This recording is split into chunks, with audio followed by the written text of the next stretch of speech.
And tonight on the ABC News, OJ Simpson kills one more person. Oh my god, I can't believe it. OJ kills another person? I didn't know Minute Maid orange juice could kill people. I guess what happened here was that someone poisoned the OJ and, killed somebody. Thank you so much, and I'll see you next time on ABC, the horrible news in the whole world. Thank you. Well, I hope you liked how I did my commercials. I'm gonna be a star. I've always been a star. I just have to go to Hollywood, and then I'll just, everybody would be like going, "Oh, I want your autograph. Oh, I want your autograph." But anyways, see you later. Adios. Ciao.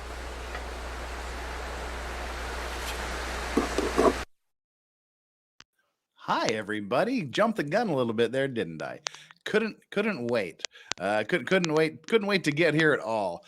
So we accidentally, well, by we, I mean I accidentally pressed the button. Pressed the button just a little bit too early. So how are we all doing? I'm sitting here. It is what is it? Thursday night here in good old dark, cold, dreary Korea. And it's that time of the week again, and we all know what that is. It's OJ Simpson time. Yay! We currently have a whopping 60 people here.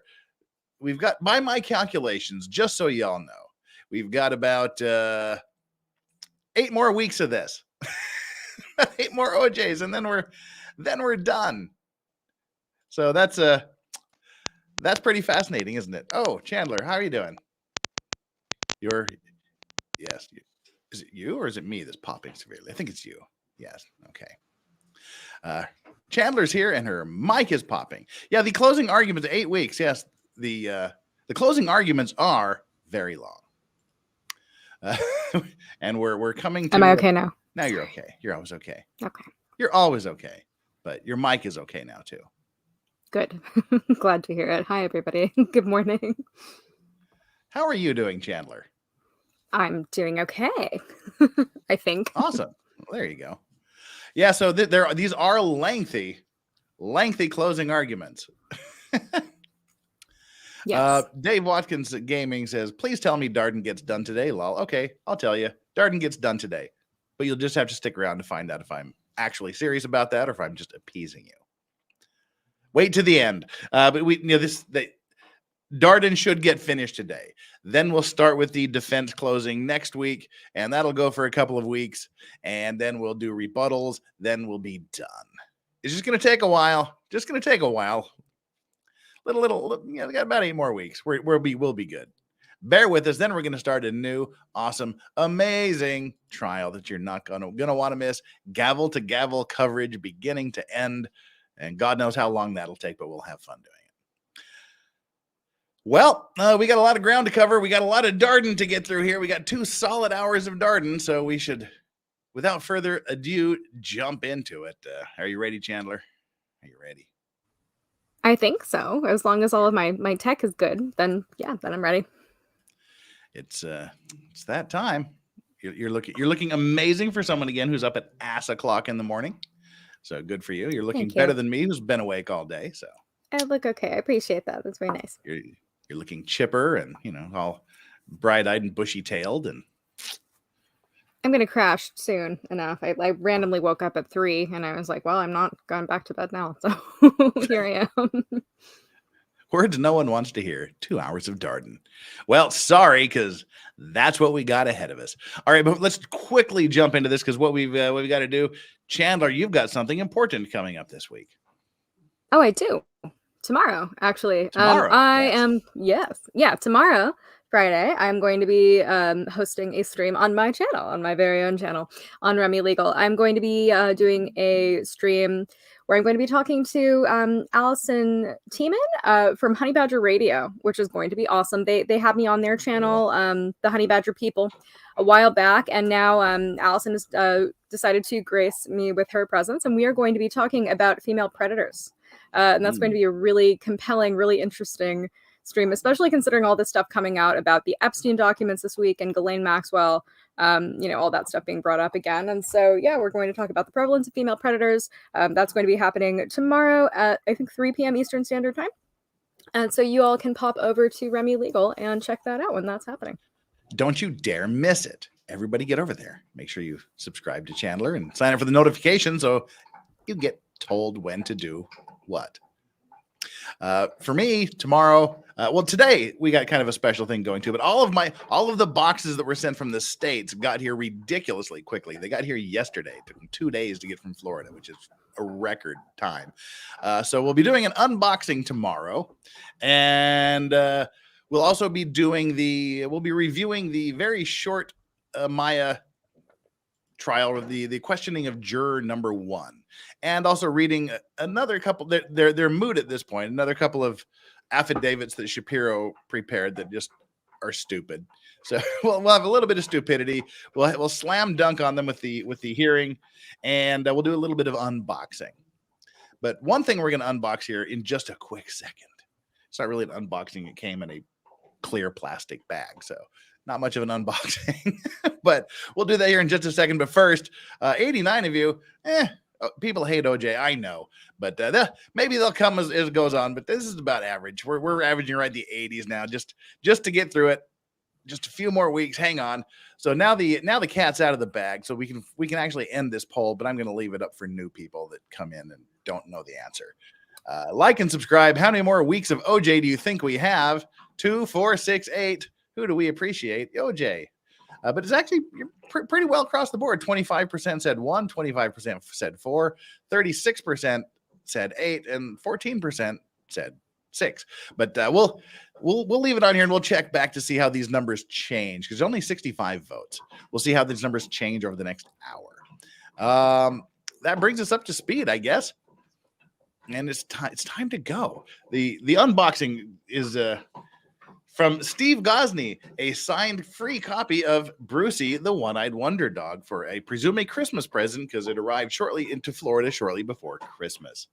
If you remember, the book was launched here on the channel, and Steve sent it to me, I guess, as an appreciation gift for this. Now, I have a weird stretch goal today. It's just to see what kind of mood people are in. Of course, the Doggo Cam achievement, as always, gets unlocked at $100. But at the end, if we get like $300 in super chats, by the end of the day, I'll read Brucey the One-Eyed Wonder Dog. I know it's a ridiculous goal, but anyway, it's not really a goal. I'm just saying it's just something ludicrous I thought I would say. $300 super chats, and we'll read the book. But now, because of JA and the $2 super chat, we're only $298 away from my ridiculous goal. Good morning, LVNCR. Back to work I go. Well, I just got off work today, so, well, by just now I mean a few hours ago. And Chandler just woke up, so you're sort of kind of in the middle of us there a little bit. Thank you so much for the support, JA. Appreciate that. All right. Oh, my Todd is obsessed with the Brucey book. She calls it her doggy book and carries it around everywhere. She put it in a bag, then it can be her doggy bag. Right. Oh. Marv, I'm sorry. I was just kidding. Now I'm semi-kidding. Marv White, thank you again, brother. Every day, glad to see you here in chat, and thank you so much for the support. Well, let's get this ball rolling. Well, let's get the OJ ball rolling. Let's get OJ's balls rolling. That's what we need to do. Are we ready for Darden? I mean, I'm ready. I'm as ready as I'll ever be, I guess. Oh, just think. You take the book to a restaurant. You give your kid the book to read while everybody else is eating, so they'll like shut up and not run around the restaurant and not cause a disturbance. And then at the end, she has to put the child has to put the book back in the bag. So they say, "Mommy, I need my doggy bag," and that'll confuse the waitress, and it'll be like hilarious for everybody involved. It's too early. I need some. There's never a good time for that. I need some crack cocaine or something to wake myself up. I'm really tired. She's kidding, YouTube. Stingy with a doodle. Thank you so much, Stingy. I'm in don't leap and assault judge mood. Yeah, let's not do that. Yeah, we don't want to do Oh, that. that was bad. Did you guys see that? Oh, that was everybody's terrible. seen it like 8,000 times. So Yeah, I can't stop watching it. It keeps coming up, and I'm just like, every time I pause and like I don't like scroll past it anymore. It's fascinating. I mean, it's terrible. That poor judge, but I mean, hopefully she was okay. Well, seeing as how one of the people was yelling "Call 911," I'm not sure, and I haven't seen a story about how the judge is faring in all of this. I just know there was someone screaming "Call 911." I'd never turned on the audio, so that's the audio is the good part. Oh, I'll have to watch it again with the audio on. Unfortunately, it didn't end with a bang, which is how it would end in a Utah courtroom. But anyway, whew, let's go. Let's do some Darden. That's what Marcia said. All right. Ooh. Unfortunately, I don't want to picture it personally, but I do imagine that happened. Oh well, that's what they say. That's what they say. All right. I think one of them referred to themselves as being closer than lovers, so that you figure out for yourselves what that means. Don't want to, but all I know is it's Darden time. Great. All right, folks, here we go. Just picking up in the middle of a sentence where we left off last week. And I'm gonna get some Advil for this. I'll be right back. Yeah, I'll have booze. Hey, perhaps we shouldn't turn the speaker on. Just leave it like that. Which exhibit is this, Mr. Darden? Which exhibit is this, Mr. Fairwell? What exhibit is this, I wonder? Thank you. Let's see, we need to dig in that later. 911 emergency. Can you get someone over here now to 325 Gretna Green? He's back. Please. Okay, what does he look like? OJ Simpson. I think you know his record. Can you just see somebody over here? Okay, what is he doing there? He's just, oh my goodness. Somebody over? Wait a minute, what kind of car is he in? He's in a white Bronco. But first of all, he broke the back door down to your end. Okay, wait a minute, what's her name? Nicole Brown. Okay, is he the sports caster or whatever? Yeah. Okay, wait a minute, we're Lieutenant Police. What is he doing? Is he threatening you? He's freaking going nuts. Okay, has he threatened you in any way, or is he just harassing you? Corn Pope, how you doing? Solomon Anderson, how you doing? Good to see you guys. Okay, just stay on the line. I don't want to stay on the line. Just stay on the line so we can know what's going on until the police get there, okay? Okay, Nicole? Just a moment. Does he have any weapons?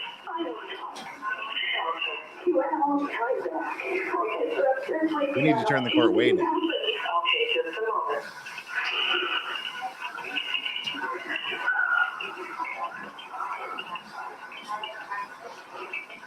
Is he on drugs or anything? No. Okay.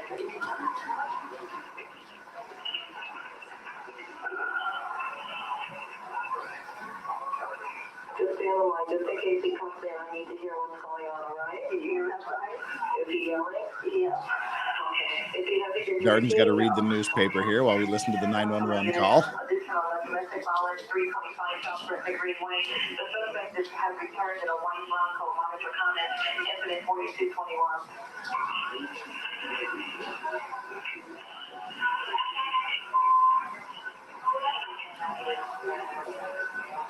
Okay, Nicole. Is he still outdoors? He's in the backyard. He's in the backyard. Sitting at my roommate without me and at me. Here.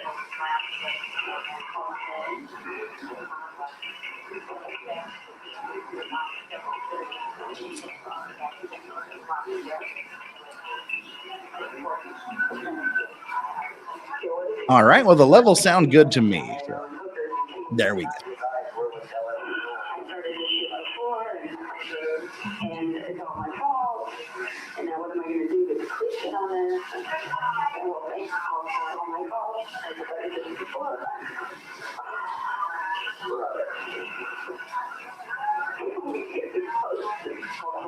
Has he hit you today or no? Okay, you don't need any paramedics or anything. Okay, he just wanted to leave my door. He doesn't go back there. He's just acting weirdly disinterested in the call. They both are. He and Marcia both are like, they look so bored, which isn't a good look. Oh, hey, I know her. Look, It's Caitlin. Oh my god, it is Caitlin. She looks so butch. Manly. Yeah, I have to say she's, I don't know what she was doing here, but it was a little bull-dyke for me, and I'm glad that she's finally embraced her true feminine essence. Hey, look, it's Caitlin. Amazing. Huh. There you go. There's what I've got to know the timing of this stuff here. Because if why are they there? I mean, she's changed a little bit too, hasn't she, Mrs. Kardashian there? Chris was a lot skinnier now. She was definitely fatter there. But I mean, was she still married to Mr. Kardashian at this time? If so, that's a pretty damn telling picture, isn't it? In retrospect. Yeah, I mean, is that are we definitely looking at Caitlin there? We are looking at Caitlin. Okay. Yeah, that's definitely Caitlin and Mama.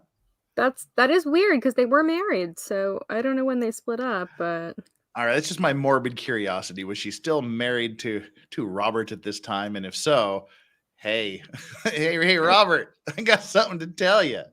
I mean, I guess they were friends. And if they weren't married, what the hell were they doing there?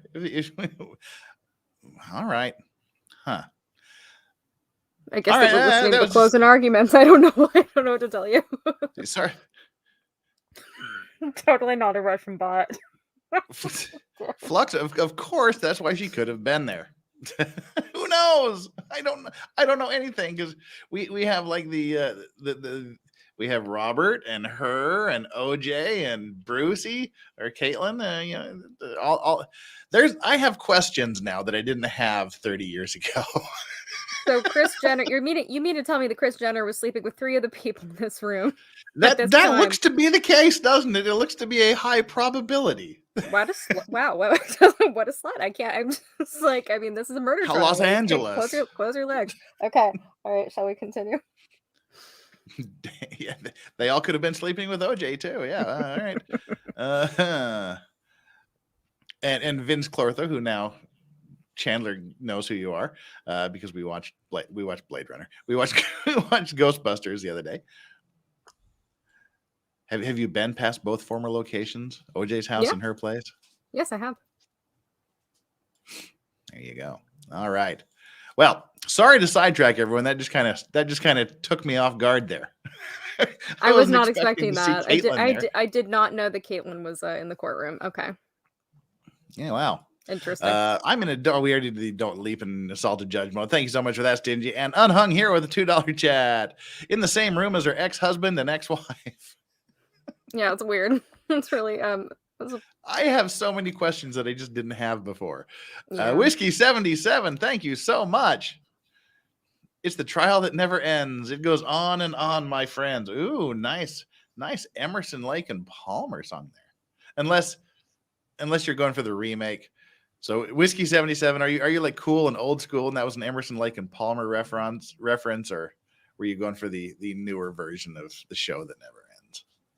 I want to think you're cool enough that it was an Emerson, Lake and Palmer reference, but it may not have been. All right, let's get on with the show.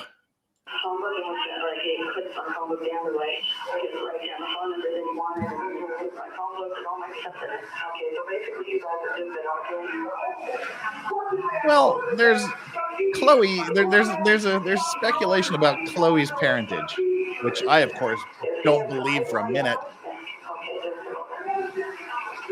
But that wasn't Solomon's question. Oh, Caitlin. Oh, okay. Sorry.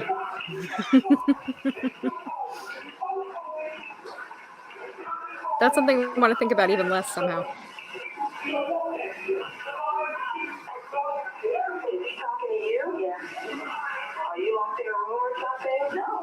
Wow, Darden looks like me when I woken up in the morning and I'm so tired I forget to even take a sip out of my coffee mug.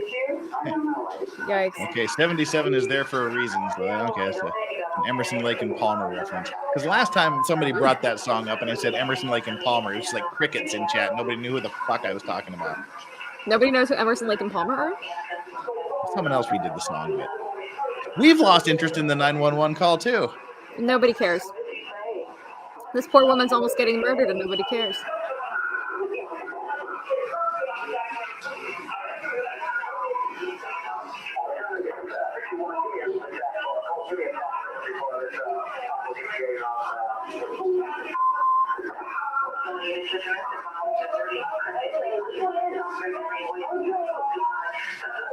Yeah, Hollywood's very incestuous that way.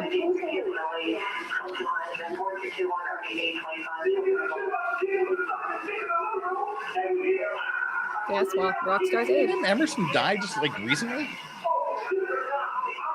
Oh, they were divorced in 91? So why are they there? That's weird. What do you mean, why are they there? Chris was Nicole's best friend.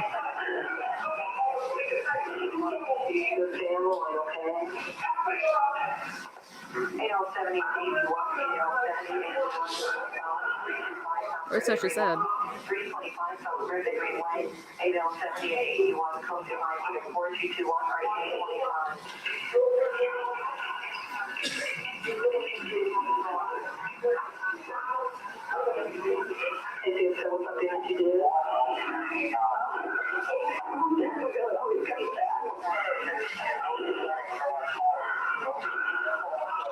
Riveting.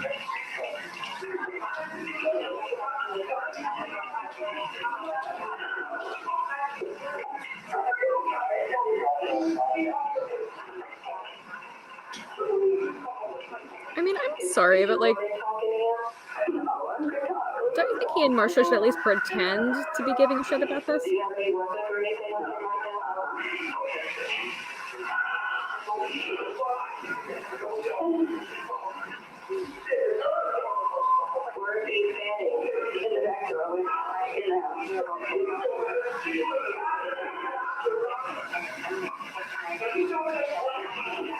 This is what it sounds like when McDonald's confirms your order.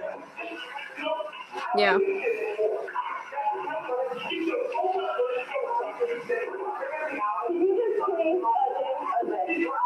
Great song.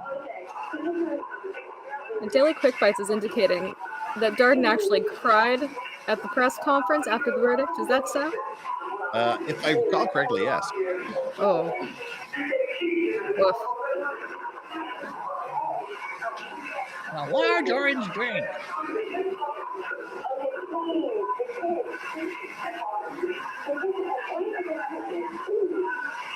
Hold the mayo, no onions.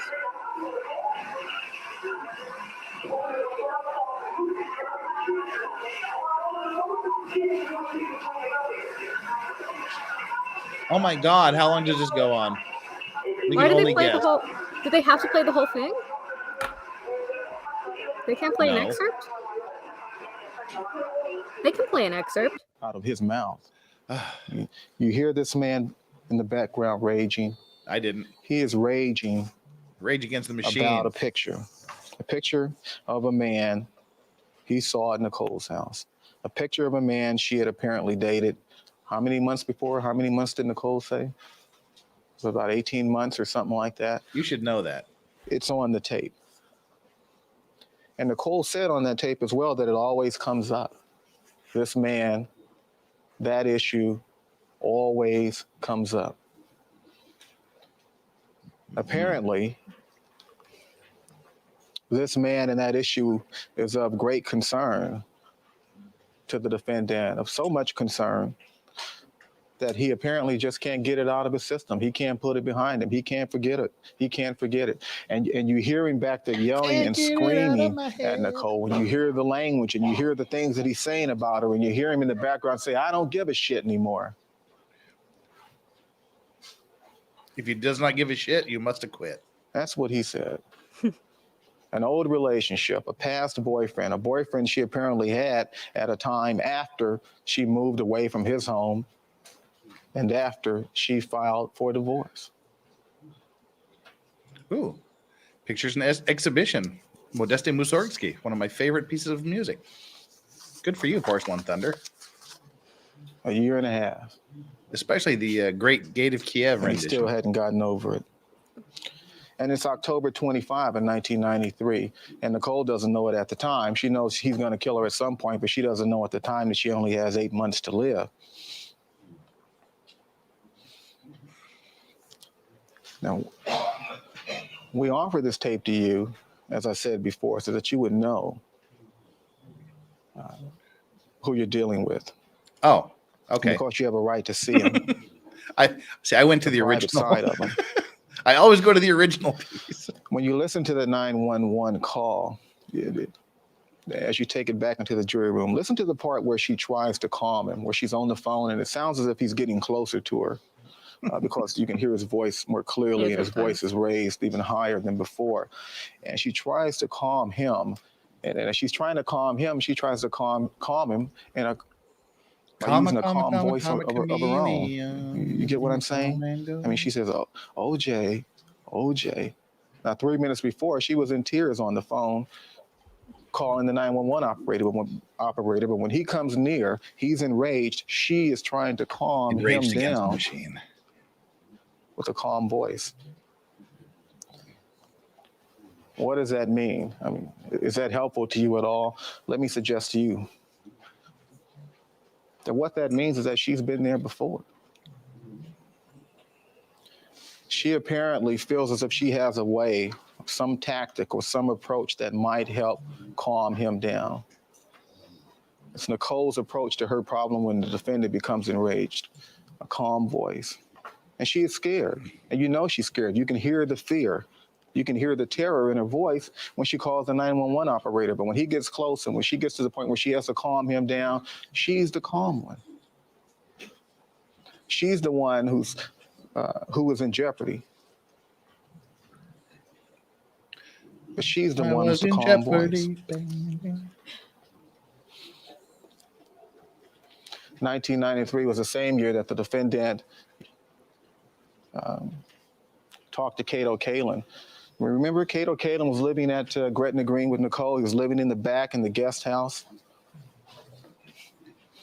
Not to be confused with Cato, the And he talked to Cato just before Nicole moved to Bundy. Yeah. Which Cato are we Remember talking that about? conversation? You recall that testimony? This is an example of this man's control, of the control he had over Nicole, the control he exercised over her. Cato was living with her. Cato's going to be paying rent to her, to Nicole. This is money. This is income. Okay. She's divorced from this man. She is not his wife. She is not his wife. She has not been his wife since 1992. Okay. Just like Cato lives there. She has no relationship, no intimate relationship with Cato. She has a right to have him live there in the guest house if she wants. And as she moves to Bundy, if she wants Cato to rent a room, she has that right. And Cato has a right to go live somewhere for free if he wants to. He has no right to interfere with that, but he wants to exercise control over her. He's about control. This is all about control, ladies and gentlemen. It's all about control. The beating, the humiliation, all of that. That's how you control people. You beat them down. They lose their self-esteem. You humiliate them, and pretty soon, you murder them. They're like puppies. You're calling Nicole a dog? Cato that it wouldn't be a good idea if he moved to Bundy. It wouldn't be right. Remember? I'm starting to see why they didn't convince the jury. Well, you know, you meet people and you get involved in relationships, and he continued his relationship with Nicole. And you have to take people at face value and take them how they, take it how it comes to you. You know what I'm saying? If he wanted to be with Nicole, then he should be with Nicole the way she is. And if the way she is that she needs a tenant, he was trying to, but she wouldn't listen. So that's her thing. He should just accept that, but he doesn't. He talks to Cato, and what does he do? He bribes him. He bribes him away from her. Cato was going to be paying $450 to $500 rent at Bundy. He bribes Cato away, and what does he do? How does he do it? Cato, come live with me over at Rockingham. We got the jacuzzi, the pool, your estate, the tennis court. You got your own room. And what's it going to cost you? What's it going to cost Cato? Nothing. Zero. Zilch. Scratch. It's free. He's bribed Cato away from her. Scratch. And she is upset about it. You heard the testimony. For you. Nicole talked to Cato, and she begged him not to do as the defendant asked. She told Cato that he was being manipulated. This is control. But Cato told you from the witness stand that the deal was too sweet. It was a freebie, free stuff, free rent and board, free room and board. How could he turn it down? He turned his back on Nicole, and Nicole was angry about that. Nicole named her dog Cato. Think about that. Oh, I'm thinking about it. Nicole named her dog Cato. Yes, we heard. We know. But that was before he moved out. I'm not suggesting to Weird, you for sure.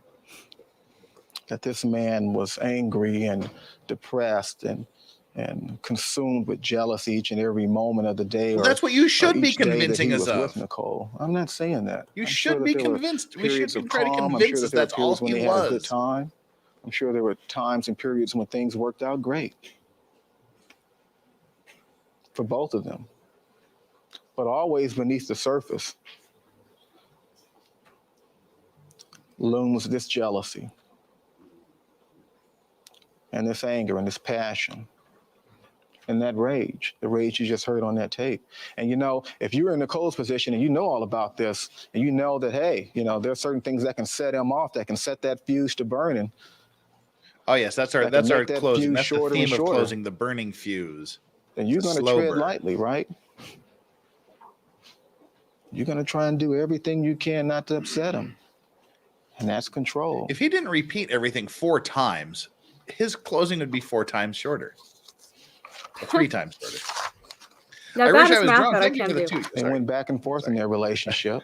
I wish I was drunk. They Thank you for make the 2 up, they euros. may How break are we, up, they lads and try to lasses? get Hope all together. is They well. had kids. That We sounds are, natural, because right? I mean, I'm here with my you know, there's Bushmills nothing 12 wrong beer. with that per se. Everything is great.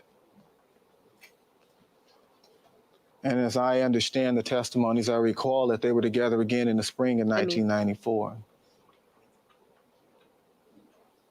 Despite all of that, despite everything that had happened, up Especially until the this last point, one, in huh, Flux? 1994, she moves in January to Bundy. And in the spring, she begins dating the Wait, defendant. dated a guy? And Cato Kalin told you make from it the witness stop. stand that they had some kind of commitment either to each other or she to him. I'm not sure of all the details, but you heard the testimony. You should be sure of the And if my memory details. fails me, then you know, rely on the testimony. Oh my God. In case I'm incorrect. You But they shouldn't had be some kind of incorrect. You're the agreement or freaking commitment prosecutor, you that she would fuckwit. date only him or wouldn't date anybody else before he left to go to New York for football season. She was supposed to date only him until August. And Cato said that that was a commitment, that they had that commitment. Well, somebody broke the commitment apparently. And May 19, as I recall, was Nicole's birthday. And for her birthday, he gave her an expensive bracelet. And on her birthday as well, as I recall, she was sick with pneumonia. Was that the testimony? She was sick. And I think someone said, it may have been Miss Arnell Simpson, that the defendant God, does he had know brought a anything? suit, She taken might have been soup sick. over I to think her that was it. And on her somebody, I birthday think it because was she was sick, Darnell, or said something. maybe the didn't day they, after her about something? birthday, but sometime around that time period. I mean, you've But only for been some working on reason, this case for what, 9 months? Shouldn't you know? Nicole broke off their relationship. Just like we broke off the courtroom sound. She broke off the relationship. For some reason, on May 22nd or thereabouts, Nicole Oh God, it was better when it... Yeah. got the courage, the strength to break this relationship. The strength. Now, you have to assume that when someone moves out of your house, that's an attempt to break off a relationship. And you would think that he would get the point. When she filed for divorce, you would think that he would get the point. Then, Oh, he when is the such divorce a is final, shitty you would orator. think that he would get the point. They go back and forth for whatever reason. I'm not saying it's all his fault. I'm sure to some extent it's Nicole's fault also. If we can fault anybody for this. But Yeah, she seriously. returned that bracelet on her about May 22, 1994. She couldn't be bought. She couldn't be controlled anymore. She had had enough. And when you look at the things that transpire after May Like, listening to 22, a wet rag talk. 1994, My God. Well, that'd be interesting because it would actually feel wet you get rag the sense, talking. don't That'd you, be that he cool to finally watch. got the It'd be- message? yeah, It's it'd be over. like It's over. by She magic. can't be bought. How? You can give me this expensive gift if you want to. That's fine. But I I'm would not prefer staying in that. this relationship. Take it back. And she gave it back to him. And the defense would like you to think that this was but there was no big deal to this breakup, that nobody was upset, that he wasn't upset about it. But was he? Christian Fuzzy Wuzzy Reichardt wasn't testified Fuzzy from the Wuzzy. witness stand for the defense, and he told you, Or was he? that the defendant had been depressed during the weeks leading up to the murder. He had been depressed because of his I've been failing depressed because of his relationship closing argument with for 4 Nicole. weeks now. He was depressed because she couldn't make up her mind as to whether or not she wanted to stay in the relationship. You recall that testimony? He was depressed about that. I wish I was drunk with the €2. But it Lucky seems fecker, to I'm here me with that my perhaps tea. his Enjoy it. depression Oh, I am turned to enjoying anger. it. Do you have the IRS letter? It's already afternoon. Come on. What kind of Irishman are you? In the days that followed, and we don't know everything that happened between them in the days that followed, but we know that at some point there was a letter that he wrote to her. We assume that he wrote it because his signature is on the bottom, and this letter has been marked as evidence, and Mr. Fairlow will get the exhibit number. The actual letter has been marked as evidence. And the letter was dated June 6th. And it's signed OJ Simpson. And in the letter, now remember, there are no hard feelings here if you believe the defense case. We can't hear him This anymore. letter begins on the advice of legal counsel. Have we gone underwater? And We're in the because of Pacific. the change in our circumstances, I'm compelled to put you on written notice that you do not have my permission to use my address at Rockingham as your residence or mailing address for any purpose, including but not limited to information and tax returns filed with any taxing entity. Well, what is this? What does It this seems like letter OJ's mean? breaking How is up this with letter her. helpful to you? How many times do we break up with someone and then send them a letter? Sounds like a he few was getting days later, sick of 2 weeks getting our later, mail. on legal leave? This is a completely reasonable letter. And what are the changes in their circumstances that he's We've broken referring up. to? Stop The change using in my their address for your circumstances shit. That she has decided that she does not want to be with him anymore. And now he's out to hurt her. He's going to hurt her. This letter is People's 25, Your Honor.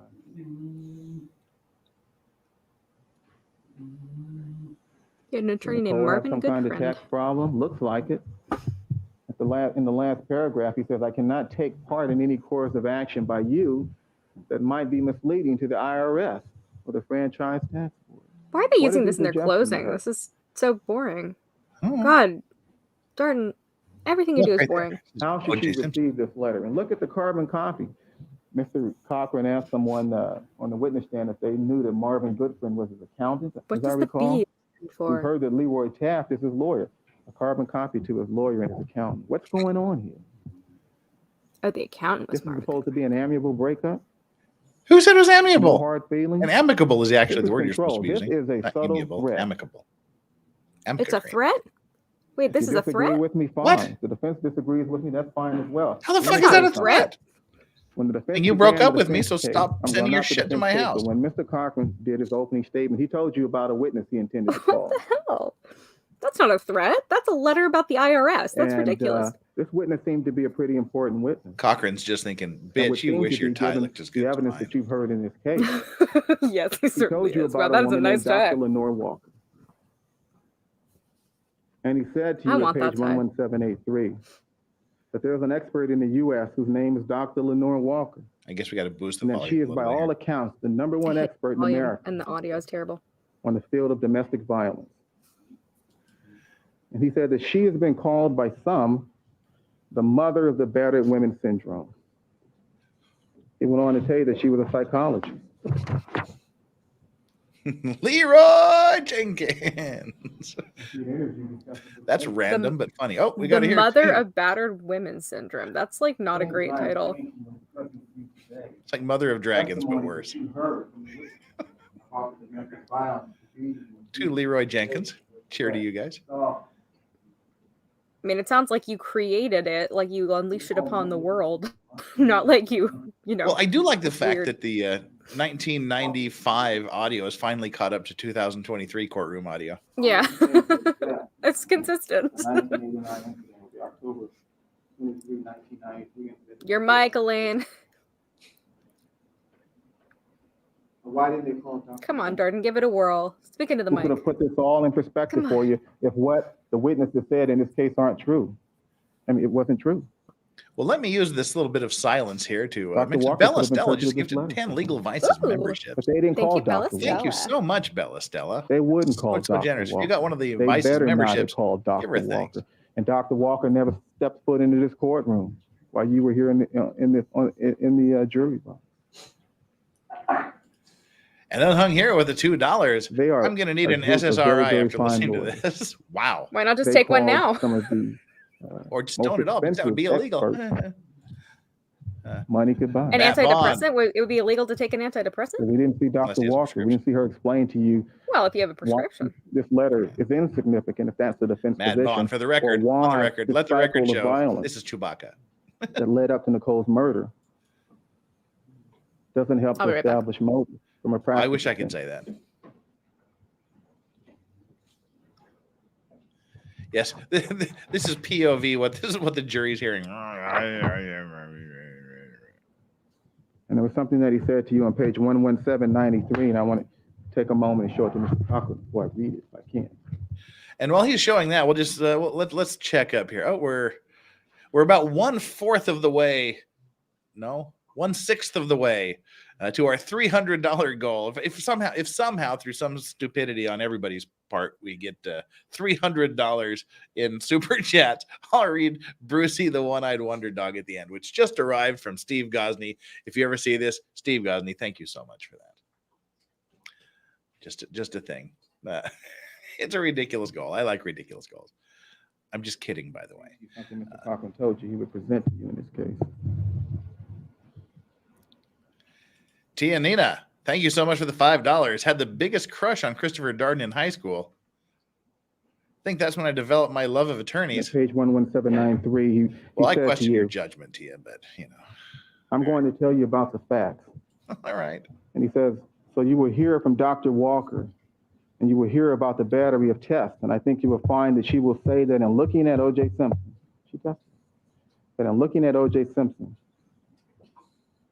and interviewing him and looking at him, at this point, she finds no evidence of antisocial personality disorder. And I think you will find that becomes very important in this case. So where is Dr. Walker to come here to testify, to take the witness stand, to sit in a blue chair and tell you that none of this is important, that everything I've told you for the last 3 hours is insignificant and unimportant? Where is she to tell you that he does not suffer from some antisocial personality disorder? She ain't here.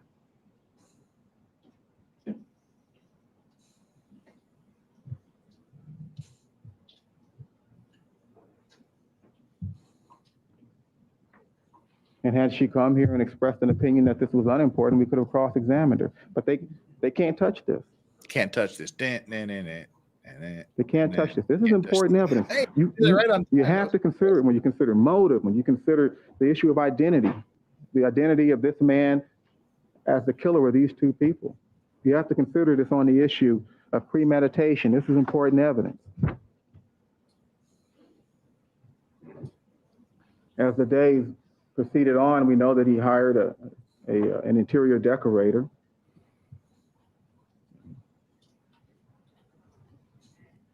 As I recall the testimony, Paula Barbieri, his new girlfriend, you know, the one that he was so happy with.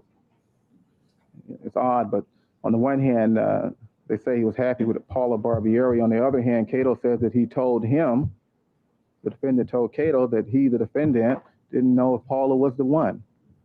I don't know. But let me tell you something about this letter, just to go back. What? And this whole interior decorator situation. Oh my Lord. The fuse is burning, and it is You're getting muted. short. Okay, it's getting short. He is trying to erase her presence, for instance, from his home. Okay, this is how short the fuse is getting. He's trying to erase her presence from his home. He has hired an interior decorator to redecorate the bedroom, the master bedroom, was it? And the bathroom. They're going to rip out the plumbing. She shit in the toilet. He's ripping out the plumbing. Is he really that obsessed? They are going to erase her presence from the house. He is going to erase her presence from the house, or at least he's going to try. He is angry and he is upset. He has been rejected and he doesn't like that rejection. And he's trying to get over her. He's trying to get beyond this. And so what does he do? He cuts the courtroom volume. He's like, what did he do? Someone quick, tell me what he's... Okay, thanks. This is so bad. And what does he do? Again, don't ask what does he do. Turn around for 5 minutes. Go, okay, so what did he do? And then turn around for 5 more minutes. Matt Bond, thank you so much. Did he question Jules, juror number 1, and his wife? We already read that. They do work awfully hard, so I can't get upset at them.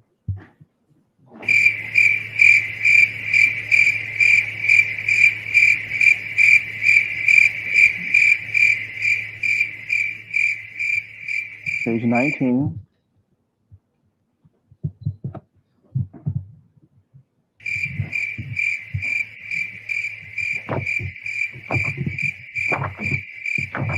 Just pardon Chris while he thumbs through some documents here.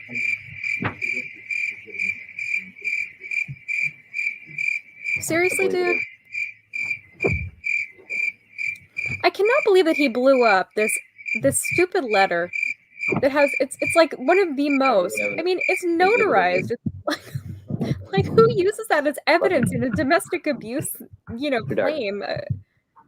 Is that an egg in a frying pan? Thank you, gentlemen. So what does he do? Brain. This is your brain on my tie. He gets rid of her wedding photo, their wedding picture. Wait, who? Puts it underneath the bed. Darden's tie. He's got a frying egg on it. He is trying to get beyond this, but he can't get beyond this because the fuse is burning, because he is upset and angry that the relationship was terminated by her. I mean, you look at that picture, you look at them. Oh, come on. I mean, if I split up with somebody, I probably wouldn't want to look at my wedding photo with them either if I got divorced. Like, that's ridiculous. So he put the photo under his bed. That makes him a murderer?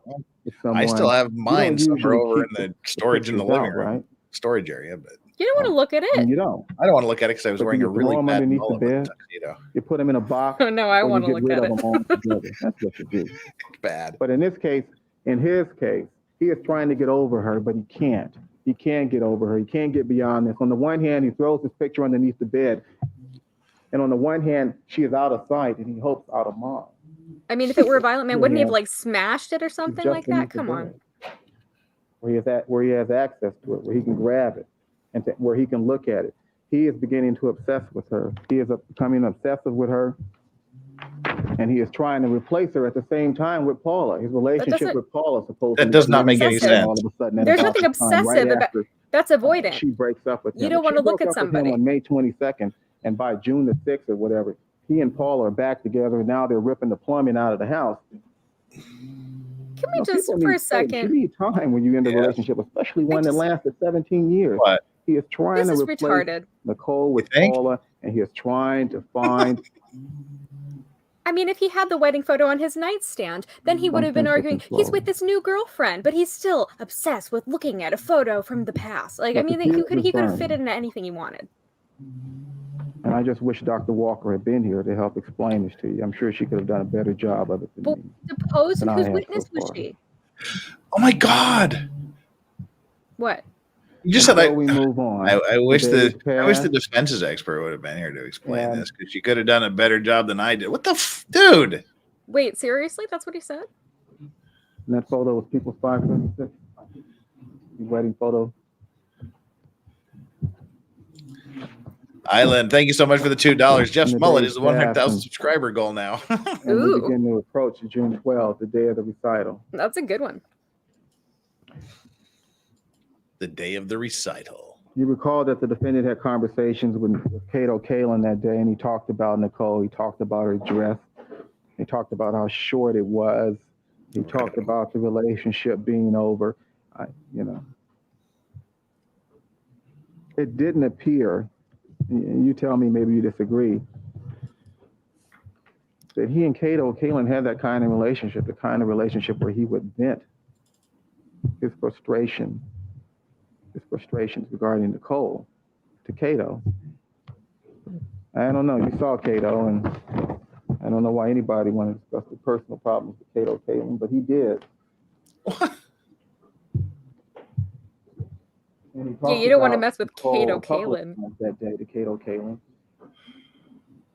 and Marcia cross-examined Cato Kalin and directly examined Cato Kalin, and they talked about those conversations. And as Marcia mentioned yesterday, Cato had a bias, and he was biased in favor of the defendant. He minimized things. That's not to say that he just outright lied about things, but he minimized things. He minimized it. The way he says the word minimize is he like minimized the tone of the defendant's voice when he talked about Nicole. I think he minimized just how upset the defendant was when he talked about Nicole. But hey, whatever. The defendant supposedly seen Paula. It's the day of the recital. What happened that day? Well, the fuse got shorter. I'll tell you why. Paula's new girlfriend wanted to go to the recital. The recital where Sydney was going to be performing over at the school.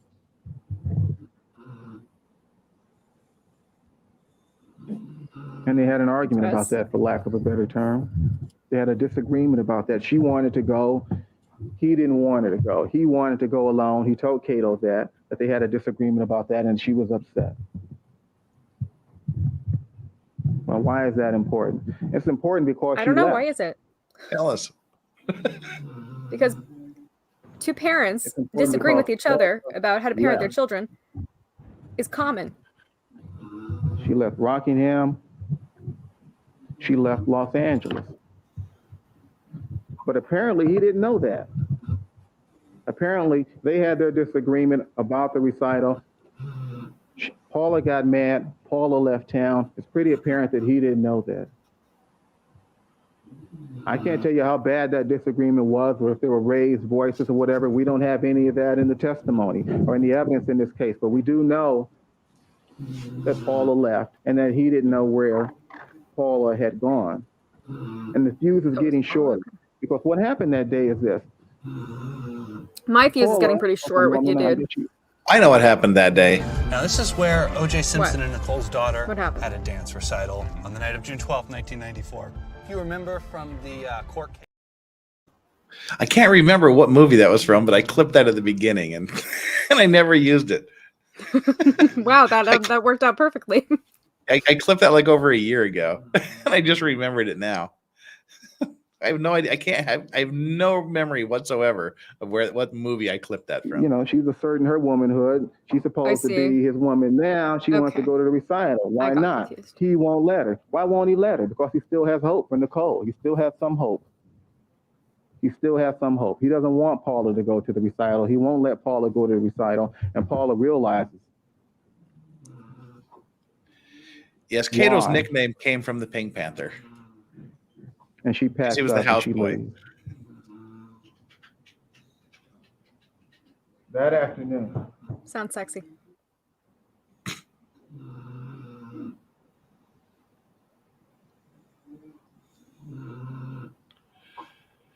Oh God, I had to check to make sure I didn't pause it. I thought I accidentally paused it. No, it was just Marcia just staring forward very intently.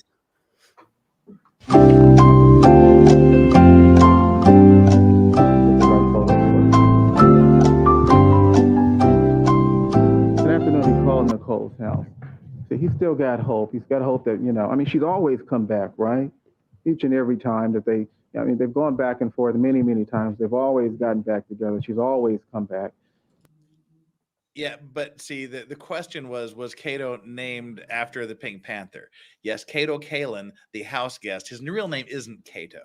He was given the nickname Cato after Cato in Inspector Clouseau's houseboy. So I'm not incorrect. Cato was the Blue Hornets committee, but that had nothing to do with why Cato Kalin was nicknamed Cato. I see. I did not know that. Yes. He's the only Cato I've ever heard of, so besides the dog, of course. Yes. So I'm not incorrect, Daily Quick Bites. You are incorrect because you missed the question, which was Cato named after the Inspector Clouseau person, which is correct. So there you go.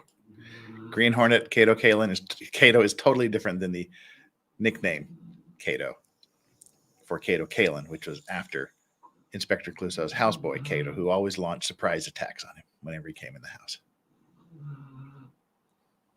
Continue. I'm right. But she isn't coming back this time. Yes, Cato's actual name was Brian. But he still Is has Brian. hope. He's put in a catch-22 situation of sorts that day when he and Paula talk about her going. That wasn't to the question. He has to make a choice that day. He's either going to go to the recital where Nicole is alone. No, dog does not bite. You know, hope in hand, or he's going to choose Paula. It's either Nicole or Paula. If he takes Paula to the recital, take her out in public, take her around Nicole, take her around the Brown family. He's made a choice now. That's okay? racist. Take her around the Brown public. family. Everybody knows he's made a choice. He's now with Paula. But he couldn't make that choice because he still had hope, and he still had hope in Nicole. And so he called Nicole on June 12th. He called her and talked to her at 2:18 in the afternoon. It was a 4-minute phone call. And something happened during that phone call.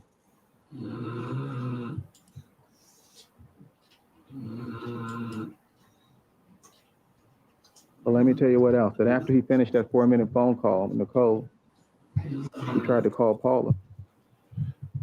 Well, of course it was. Of course it was more riveting than Chris here. As soon as he hung up with Nicole, he tried to call Paula in the 305 area code, Florida, right here. The phone call. Oh my sweet Jesus! It lasted 4 minutes. At 2:22, only another hour and a half of this. Something happened. I don't know what happened. Something happened. Whatever happened during that phone call, he had a need to talk to Paula thereafter or immediately thereafter. But he's calling Florida looking for Paula. But we know from the testimony and the evidence in this case already that Paula's in Las Vegas in a hotel room being paid for by Michael Bolton. He doesn't know where she is. Sounds like she got upset and stormed off and went about her business. But he can't find Paula. He's having a problem with Nicole. He's about to lose all the women, both the women in his life. And the fuse is getting shorter, folks. It's getting shorter. My dogs are snoring. One of them is snoring. One of my dogs is snoring. And the anger is building.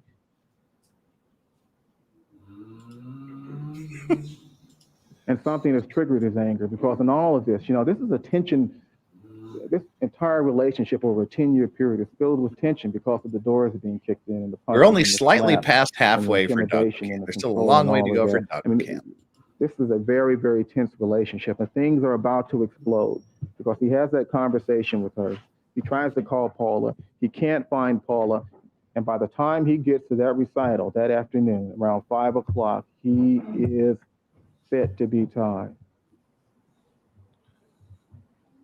He is angry. You heard the testimony of Candace Garvey, Steve Garvey's wife. She was also at the recital. She knows the defendant. She's known him for a long time. He came into the recital. She and Steve spoke to him. He said, "Hello, how are you? How are you doing?" Matt Boston, Jesus told me to tell you to leave him out. There was no response immediately. Thank you. You Thank you, recall Matt. that testimony. He had a blank stare on his face. He was distracted. She told Steve you that Garvey, he wow. looked right through her as if he didn't recognize that. Dang, we got everybody in court today. That right there, ladies and gentlemen, is Steve Garvey. Wow. Huh. Legendary Los Angeles Dodgers first baseman Steve Garvey. So he's brought all the sports guys here. Who else do we have?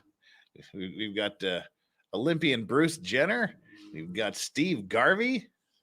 Damn. Yeah, Steve Garvey is one of the greatest first basemen in baseball history. I used to have a Steve Garvey signed baseball. I say used to because I was like 12 and I went out and I wanted to play catch and I couldn't find my other baseball, so I bounced my Steve Garvey baseball. You bounce it off of the concrete driveway and then you bounce it off the brick wall and then you catch it on the rebound. My dad was really unhappy Dad was really unhappy when he came home and found out that I no longer had a Steve Garvey signed baseball. I had just a scuffed up, messed up piece of leather. No, he's not black, and yes, he played for the Dodgers. Anyway, she was there. And she told you that his demeanor that afternoon in the recital frightened her. And she told you that he was not angry. Steve Harvey, and, Steve Garvey. And Denise Brown God damn it, testified as Vader. well about that recital. And they told you that he was angry and he didn't look to be or act like the OJ Simpson they had come to know. You might know who Steve Garvey is Garvey later said that because he he's was actually different, running for that he's his running anger for was senator. simmering, that he had this look of simmering anger. He was in a slow burn and the fuse was getting shorter. Something set him off. And perhaps what set him off was this 4-minute phone call at 2 in the afternoon. Perhaps his inability to find Paula that afternoon set him off. And now the fuse is really burning. Now the fuse is getting shorter. And there's going to be an explosion, folks. There's going to be an explosion. He arrives at the recital. He sees Candace Garvey, literally ignores her. He's angry. He takes a seat in the auditorium. He sees the Brown family seated in the auditorium. Judith Brown and Lou Brown, Nicole's parents. That's how white that neighborhood was. They saw the Brown family in the audience. Nicole is seated with them or near them. He goes over to the Brown family and he greets everybody in the family. Everyone. You're not wrong. It's a very white neighborhood. Everybody but Nicole.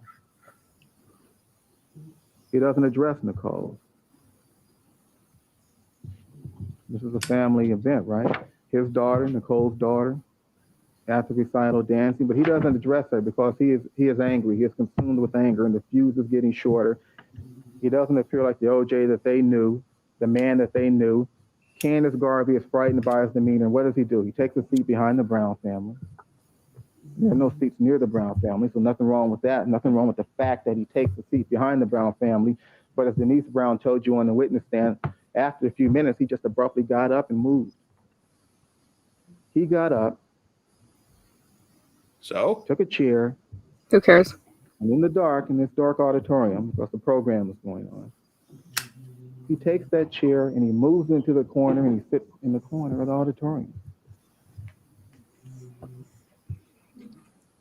Denise Brown told you that she could not understand. She did not understand why he did that. She told you on the witness stand that she didn't say anything to offend him. Nobody said anything to offend him. Why is he so angry? Who is he angry at? Well, Society? Common sense will tell us that he's angry at Nicole. Why? Because he didn't address her, but for another reason as well. As he sits there in the corner in the dark, he isn't watching the program on the stage. How the fuck do you know that? No, he's thinking about how we need more DEI initiatives. Candace Garvey told you this, Denise Brown That's why he's told you mad. this as well, that whenever they looked over at the defendant, that he was not looking at the stage or the program on the stage or the kids dancing up on the stage. They told you that every time they looked over in that dark corner at the defendant, he was staring at Nicole.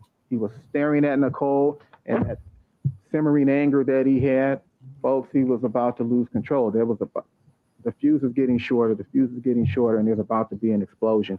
Or maybe she had something on her face. I don't know. He's about to lose control like he did on those earlier occasions. And sure, he didn't kill her in those earlier occasions in October 93 or in 1989. But that was then. And back then, the fuse was a lot longer. This is the shittiest closing argument I've ever heard. This is really bad, yeah. The fuse is He is not way good short. at this. It's awfully short. And when the program was over, Don't you just know every member in that When the jury is going, program my was fuse is over- awfully short. Yeah, I was thinking exactly the same thing. clearly he Mine's knew that the getting there. relationship was over. In the past, he had done things to Nicole, and she had come back. But not only that, the Brown family.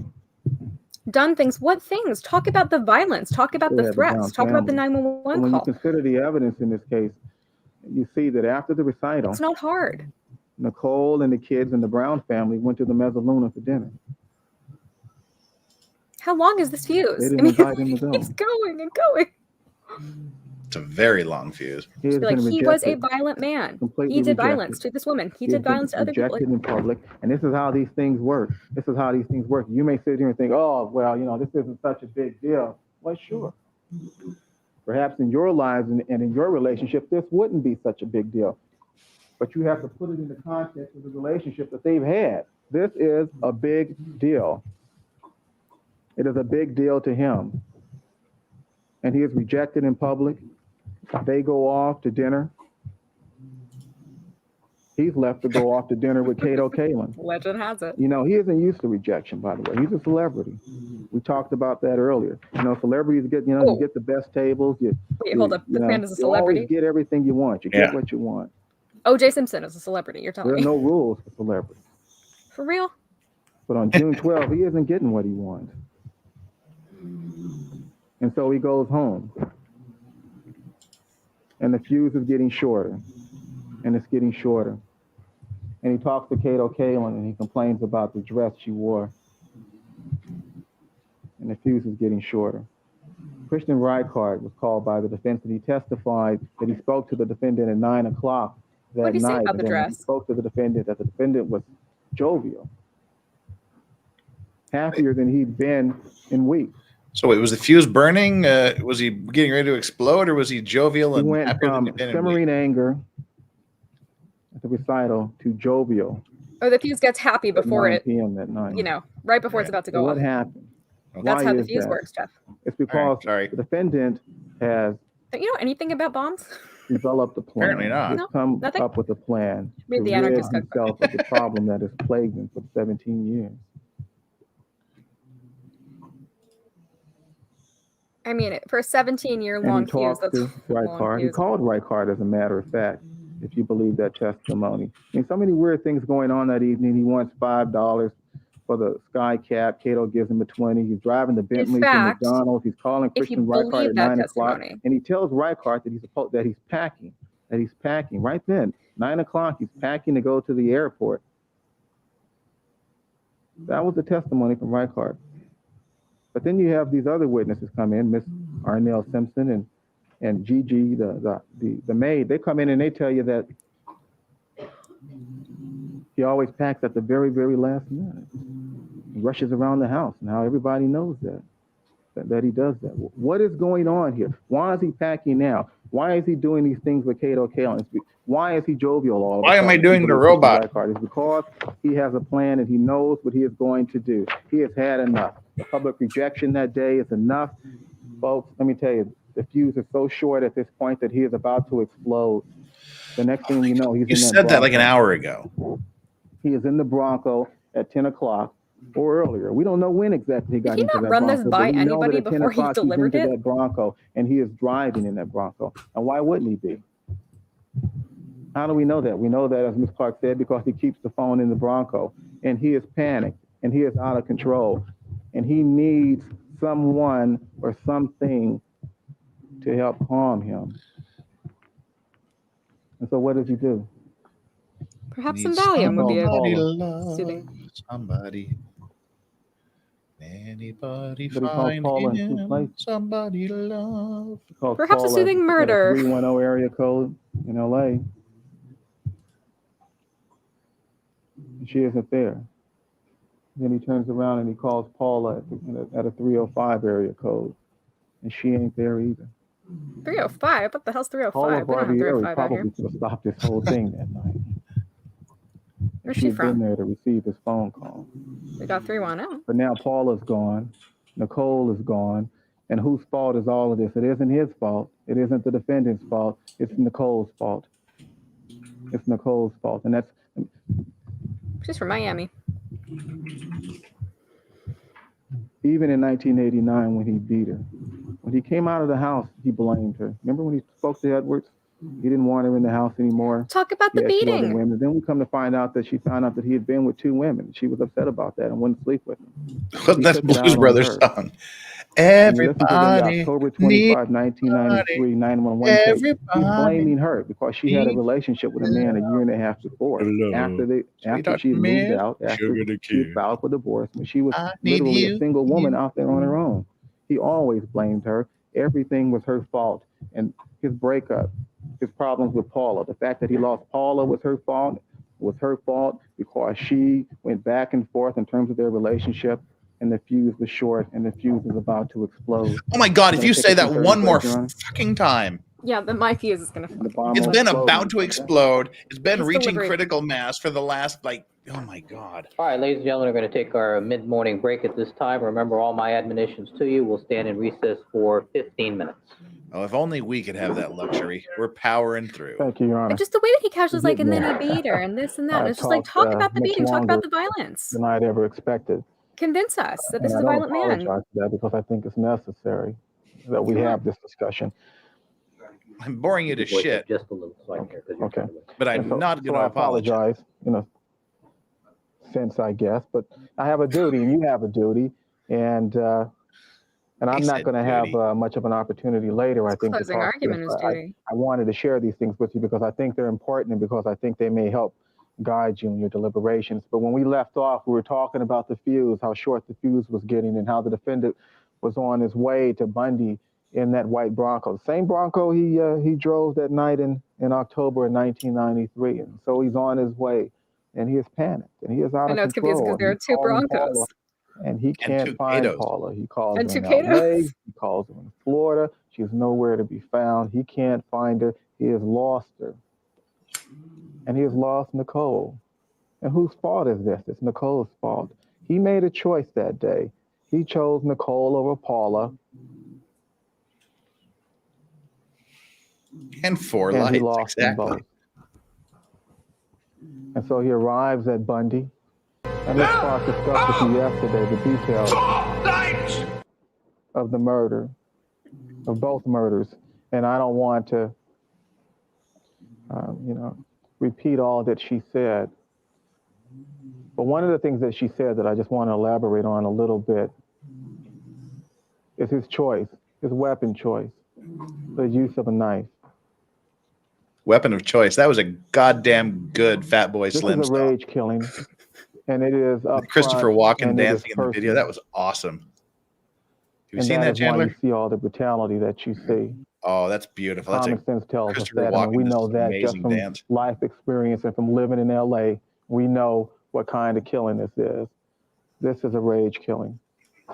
How does living in LA teach And you he's that? using What? a knife because he is there to settle a I don't personal know. score, Don't ask a me personal questions. vendetta that he has. He stabs this woman Yes, he is. in the neck. I mean, this happened in Brentwood. There aren't a lot of rage killings in right Brentwood. there. It's one-on-one. There's just a bunch of yoga moms And in the coffee shops. rage that he has, the anger, Do not go back to the beginning. Trust me. the hate that he has for her that night at that time, it's like it flows out of him and into the knife, and from the knife into her. What? Feel Into her. That is so flow stupid. through you. And he kills Goldman, and he kills her in this rage. And let me make it clear to you. He's enraged. She didn't die but from anger. She died from stab wounds. This he has woman. made a conscious But the decision. anger a flowed through the premeditated knife and then decision, a into her. deliberate Didn't you decision just to go hear him? there and do You what just he is explained about to that, do to this woman. Otherwise, why would he take a big knife with him, right? I feel like I'm listening to my acupuncturist. He killed her that way because he wanted to make a statement. He wanted to teach her a lesson. He wanted to let her know. Even He wanted OJ's her to going, be there, bitch, I'm not that face to stupid. face, to know just who it was who was doing this to her.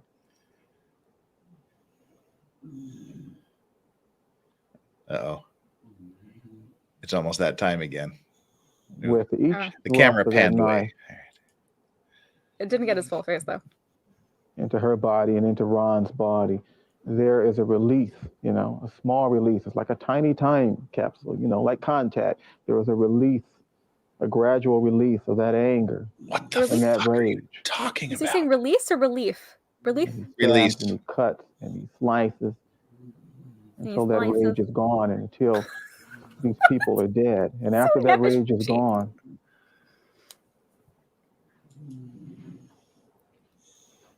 he's better. Yes.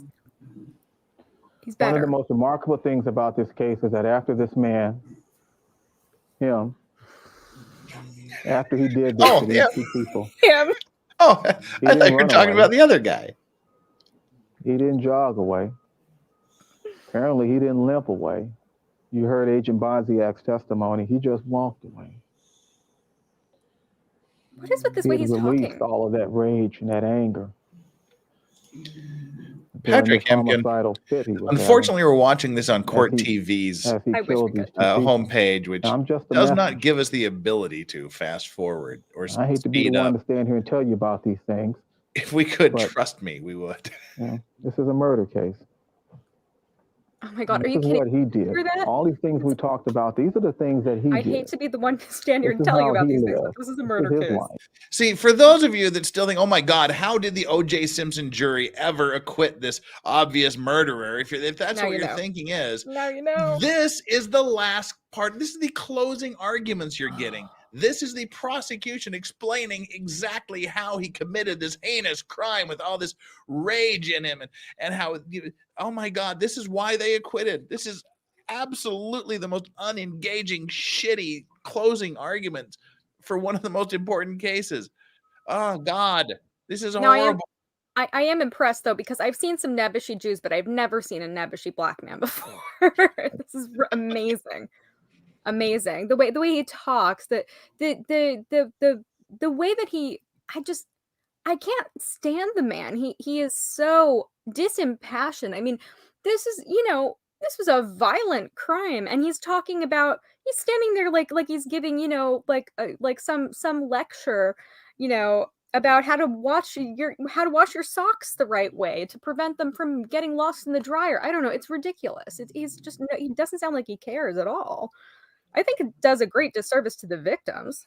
No, He's there. we only have to hear from. Oh, sorry, I thought you were done. No, sorry. Anyway, We only have to hear from Darden for one more hour. Just one more hour. That's all. Then we get to hear from Johnny Cochran. I mean, and I think OJ did it. He's had like his closing is making me go, well, so what? Well, who cares? Well, this is all you got? I mean, he blew up that letter that's basically just like, So I think he's was come probably full circle drafted at by an this point. accountant. My God, I can't. We've shown you that he had the opportunity to kill. We've shown you that he had the motive, that he had a motive to kill. Hi, Megan. We've shown you in this trial that he was Oh, physically Megan's here. capable Megan? of killing. We've shown you that he had a reason to kill. We've shown you that he would have killed, He was Bond, could he'd have a have license to killed, kill. and did kill these two people. He's a murderer. If he was Steven Seagal, he'd be hard to kill. He was also one What hell of about a great football Dressed to player. kill. Why are you saying he's a great football player? But he's still a murderer. Oh my God. Oh, this is so dumb. And so we've come You- full circle. He was funny in The Yeah, Naked Gun, but he's still a There was murderer. Ron. Here's a There's picture of Nicole. two brutally murdered. He's got a bigger bodies from penis than me, but he's Sarasota. still a murderer. And Compliment him some more. Ron, he was just at the wrong place at the wrong time. Nicole, she was in the wrong place for a long time. And there's this common factor, this common element between And the he two was of them. filled with rage, and then he walked up and he stabbed them repeatedly, and then he Yeah, walked exactly. away. I mean, what, she was in the wrong One thing place they for a had in long common time? was this man, this defendant. Mhm. Why didn't you just say she chose the wrong man So or we something began like with that? them, two very much alive, vibrant human beings. Very much alive. Wow. Wow. These people who are dead now were very much alive once upon a time. Before the murder happened. We And went now they from are dead. 1989 and 1985 through the Did beating He you couldn't know? even inflicted convince on me her. of that. Oh, good. We pulled our head out of our ass And we somehow. went from that in 85 into 1989. And we came to this point on June 12 at Bundy.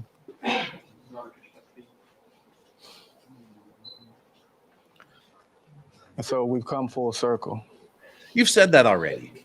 And the He only repeats himself so much. common element in all of this, and the only direction in which all the evidence points is to OJ Simpson. And I told you when this began that I had the hardest job. Nobody wants to do anything to this man. We don't. Yeah. Yes. There's nothing Yes. I talk personal about that all about the time. this. Ron Goldman is the Andrew Ridgeley of this But the law trial. is the law. And it applies to us. It applies to you. It has to apply to him. By the way, Andrew Ridgeley was the other guy in Wham. For those of you that don't know, there's George Michael and the other guy. He made a promise a long time ago. You had to bring up Wham, who I know Promise to Megan love loves. and to cherish I just don't like Wham. and to keep her. He married her and he made those promises to her. But then he divorced her, so that He promised to be her husband, and he was. And let me say to you that every wife killer or ex-wife killer starts off as a loving husband. And in every household where there's a marriage between a man and a woman, there's a picture just like that picture right there.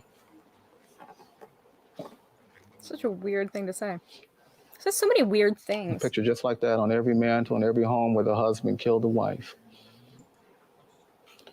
They're What he like did they're like the that Holy night on Trinity. June 12th, But they're like the night Holy of June Duality. 12th to these two people. They're This one and the brutality same. Yeah. They're is just a violation different aspects of each other. Even though Hall has a restraining order out of against every both law, currently. high and low, that we can possibly think of. And I suppose there's some people that say, hey, we should cut him some slack. Just like never mind. And I'm sorry? If your argument is that he's a murderer, it's for a then case of, a theft or embezzlement or something like that, you can my always make God. restitution. But this is a very, very serious charge. I know. I'm right there with you. 2 people are dead. Listen to 2 people. Let me say that what you do in this case is entirely up to you. I mean, you're the jury. When I sit down, I sit down. I'm done. I've completed my duty. I've done what the law requires me to do. I have lived up to the oath, my oath, as a member of the district attorney's office. And we hope we presented the best evidence we could. And if we didn't present the best evidence we could, don't hold that against us. I just want you to, when the time comes to go into the jury room, I just want you to, somebody just say, let's calm down, let's elect a 4-person, let's read the law, let's take a minute and let's just look at the evidence. this guy's the I'd worst. just like you to use your common sense when you do. When you do that, you use your common sense when you try to be objective, when you remove all the emotion out of this case, when you remove all of the sympathy and passion, and when you just look at the facts, the evidence as best you can, you come up with the right decision. The world's watching. Oh, well, no. Everybody wants to know what you're That's an gonna do. improper argument. Marshall Clark and I know you're going to Yes, do the right thing under the law. And whatever you do, the decision is yours. And I'm glad that it's not mine. Let me turn Now let me talk my for another attention, hour. hopefully yours, to the defense case. If I can talk I'm glad about it's that not a my little while. decision. Really? They put on a defense. They called 58 witnesses. And they called 58 witnesses in this case to presumably to help raise a reasonable doubt in your mind Right. as to the guilt of this man. Wait, you think? You think the reason they called witnesses was to raise reasonable doubt? I Wait. mean, he just keeps saying the most obvious things over and over. 2 people are dead. You have to make a decision. Why you did have they to follow call the law. 58 witnesses? Well, they probably called 58 witnesses to cast doubt on her. Oh, for fuck's sakes. Duncan, Idaho, thank you so much for the $5. Appreciate the support and breaking up the monotony that is Chris Darden. Was this guy a plant from the defense team? He's doing a good job for them. Real muckety Whether muck, he's a plant real or big not, he's shots in doing a the good field job. of science and forensic science and DNA. Muckety muck and- of science. and you heard from DNA. Henry Lee. Like I said in Ebishi. Yeah. Johnny Cochran sitting there going, I might not even have to say anything, dude. A real impressive group of experts, I suppose. Why the fuck are you saying this? But when you consider our case, you have to consider their case as well. You have to assess the credibility of their witnesses, just like you have to assess the credibility of our witnesses. And you just told us when it they were comes to great assessing the people. credibility of witnesses, you apply the same standard, regardless of whether it's a defense witness the defense or a hasn't told us that prosecution your witness. witnesses This were is like fantastic. You have to decide whether or not. He has literally said, "Oh, forgive us for calling that piece of shit Mark Furman." They said that they spent 20 minutes each saying, "Yeah, we called this piece of shit that never should have been called and never should have been a cop and never should have been on the investigation. We're sorry for that. We're sorry that we put all this other crappy evidence on. We're sorry that Fung doesn't know how to fucking do anything. We're sorry that we had a shitty criminologist. We're sorry he had a shitty assistant who wasn't really an assistant." And they have really great experts. They call some really fantastic witnesses. But something we should win, huh? What was that?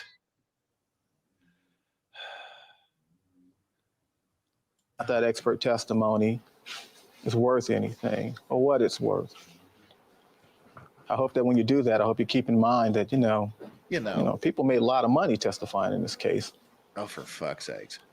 And you should consider that on the issue or question of whether or not those witnesses are biased. Exactly. Experts always do. Study the defense case carefully. I insist that you do, as painful as some of it might be for you.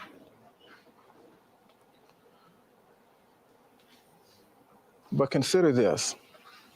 The defense that they put on in this case, it wasn't really an affirmative defense. It wasn't the kind of defense where they show you that he wasn't there. Because you know what? They don't have to. At the time of the murder. It's not their burden. They never did that. They never showed you that. What they did was they attacked all of our evidence. Did he prove he was there? Not all of it. They didn't attack the domestic violence.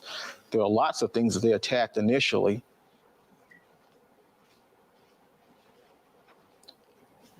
Only to find out, of course, only for you to find out that. That's what they do. Of course they're going to attack your argument. They're opposing counsel.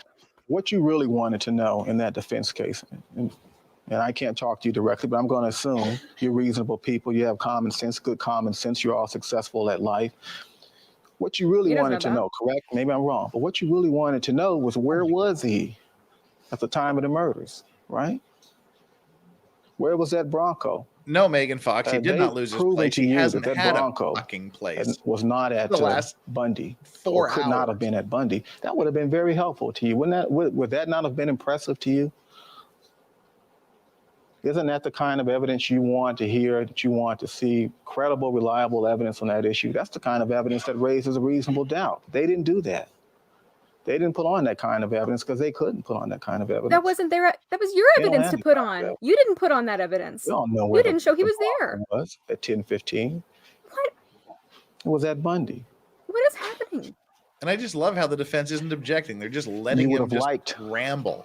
They're letting him hang himself by his own tie. I mean, does this man every time he plays poker turn around and just like show what cards he has to the other players? Some other person was with Nicole Brown or Ronald Goldman, right? I mean, right. Wouldn't you not have liked to have seen some evidence from some witness that the person that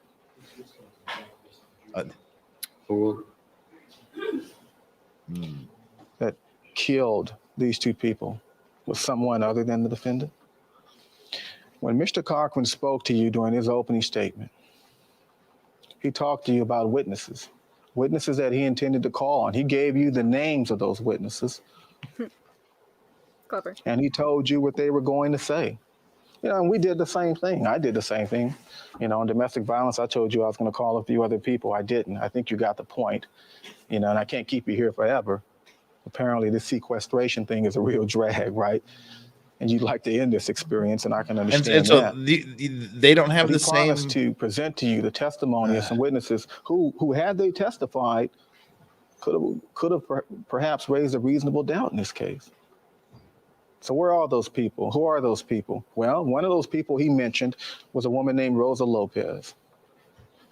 Do you remember this in his opening statement? He said that Rosa Lopez was the maid that lived next door to 360 North Rockingham, and that she would come in here and testify that the Bronco was parked at 8 p.m. that night, the night of June 11th, that it was parked in the exact same place the police found it the next day.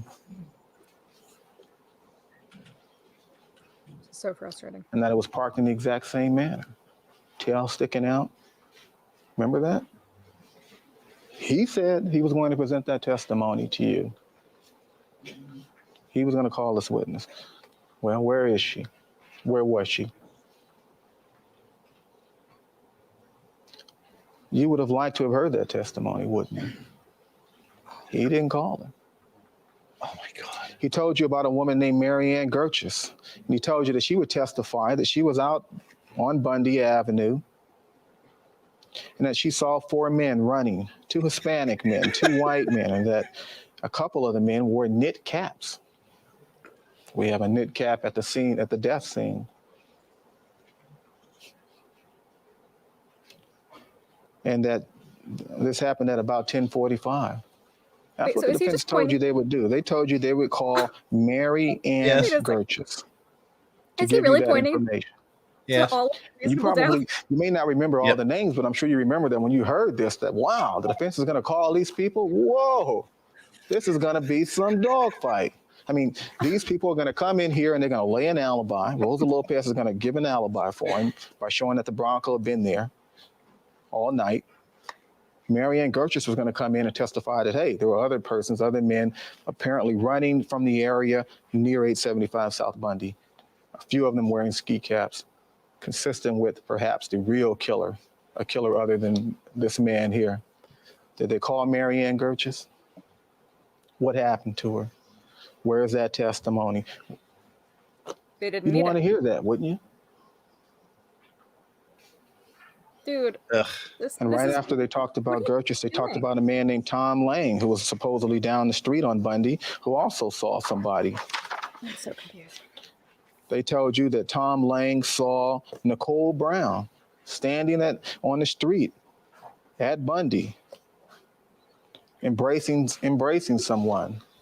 Who taught this man how to give a closing? And that Tom Lang, as he stood there on the street, also the business end of a pistol. A man standing some distance behind them, a man who appeared angry, a man standing there with his hands clenched, looking at Nicole and this other person. Why are you making the jurors go, oh yeah? Why are you making the jurors picture other scenarios than OJ doing it? Like, what? It's like here's all these other bad things, but they didn't testify to that. 255. Where is that person? I just know this. This man definitely cries when he masturbates. I can't look at him anymore. Wow. Sorry. Duncan, Idaho, thank you so much. We're going to do this in Chris Darden voice. If I were on the jury, I'd believe OJ did it, but I would have to vote not guilty, And, coming back full circle, the fuse is burning, and I'd be really pissed off if the prosecution about that. Pathetic. There, that's super chats in the style of Chris Darden. Thank you so much, Duncan, Idaho. We already talked about Dr. Lenore Walker. Where's Dr. Walker? He told you Al Cowlings would testify. Where's AC? Dr. Walker, Texas Ranger. He told you that the defendant was out chipping golf balls. At least he's got balls to chip, Darden. Yeah, really. Duncan Idaho, the $10. You can hear this guy Barbieri consciously remember to kick out her relationship with the defendant. Past 2 miles per hour every once in a while and include some inflection. And otherwise, he's just puttering around on fumes. Yeah, we didn't get Paula Barbieri. What do we get in terms of her relationship with the defendant? We got other people on the periphery. The stuff you needed to hear to raise a reasonable doubt. And you're reasonable people. Never got presented in this case. It never got presented. What you got was a lot of smoke. You got people like Gertie's telling you that the crime lab isn't, Oh yeah, tell us about how the crime lab is in a shambles now. Tell us about that, Chris. And he's like, oh yeah, maybe I shouldn't finish that sentence. can't be relied on. But then the substrate controls are all clean. You got guys like Professor McDonald out doing glove experiments where he's taking his own blood and then he's putting it on a new pair of Aris like, gloves and he's rubbing it around like this to see if they shrink. His face, Shaq's face says everything.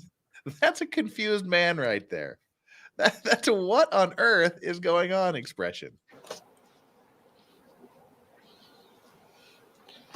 When you look at the defense in this case, you'll see that it really isn't helpful at all. It's all smoke. It really is all smoke. And you know, you're going to have to be careful. Careful? When you deal with that defense evidence. Now, some of it was pretty good, though. I mean, the stuff they did to Furman. God, was, are you kidding? Oh, my Lord. Textbook stuff from a legal perspective. But even that, you have to look and say, well, what does it do for us? It upsets us. But then you have to look at all the evidence and see how it's helpful, if it's helpful at all. They called demeanor witnesses and witnesses to testify to the defendant's demeanor after the murders. And Marshall Clark talked to you about that.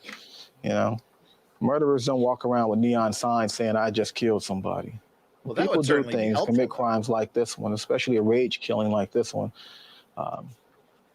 He will calm down. They will calm down. And they want to get away with it. He wanted to get away with it. So he certainly isn't going to do anything that's going to draw attention to himself. But they showed you these photographs. They showed you photographs of the defendant and some women at an event the night before the murders. Remember that? Because they had Carol Connor, the woman with the keyboard.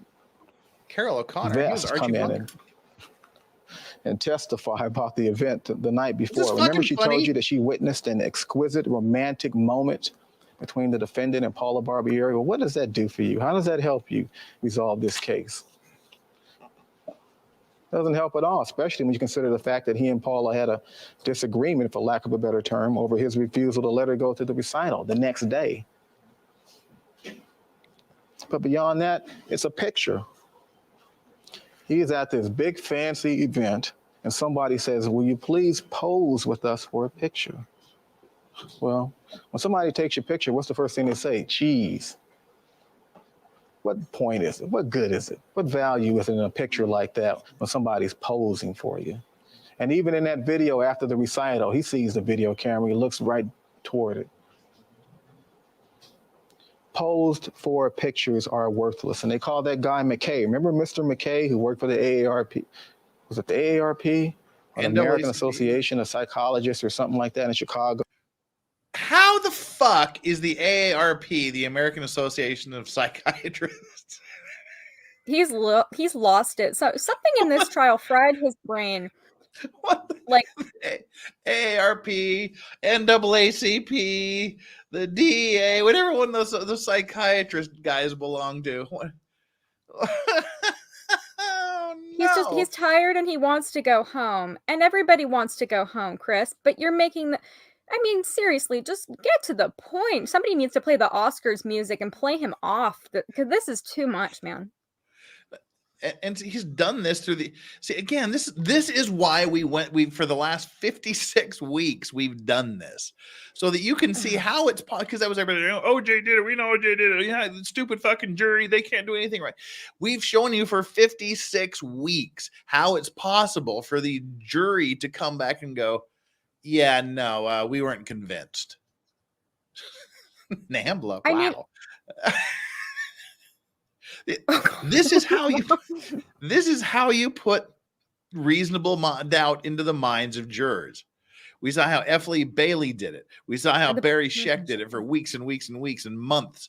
Now we're seeing how the prosecution is going out of their way, apparently, to put reasonable doubt in the minds of the jurors. And the burden shifting.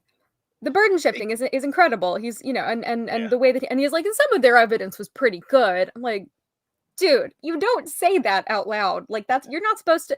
If the jury is hearing you say that you think that the defense's evidence is good, then who are you to convince them to believe your evidence and your witnesses? I mean, come on. Seriously. What the hell is that? it's been that, and then here's our shitty witnesses. We put on a horrible racist who shouldn't even have been a cop. We put on an incompetent criminal investigator that collected all of the evidence, and his stupid assistant. And we've done all. Let me draw attention to all of the Yeah. bad witnesses we put on, all the mistakes that we made, and let's talk about what it. Does this mean? What does that mean? Oh, tell us what it means. Oh my God. Oh God. All right.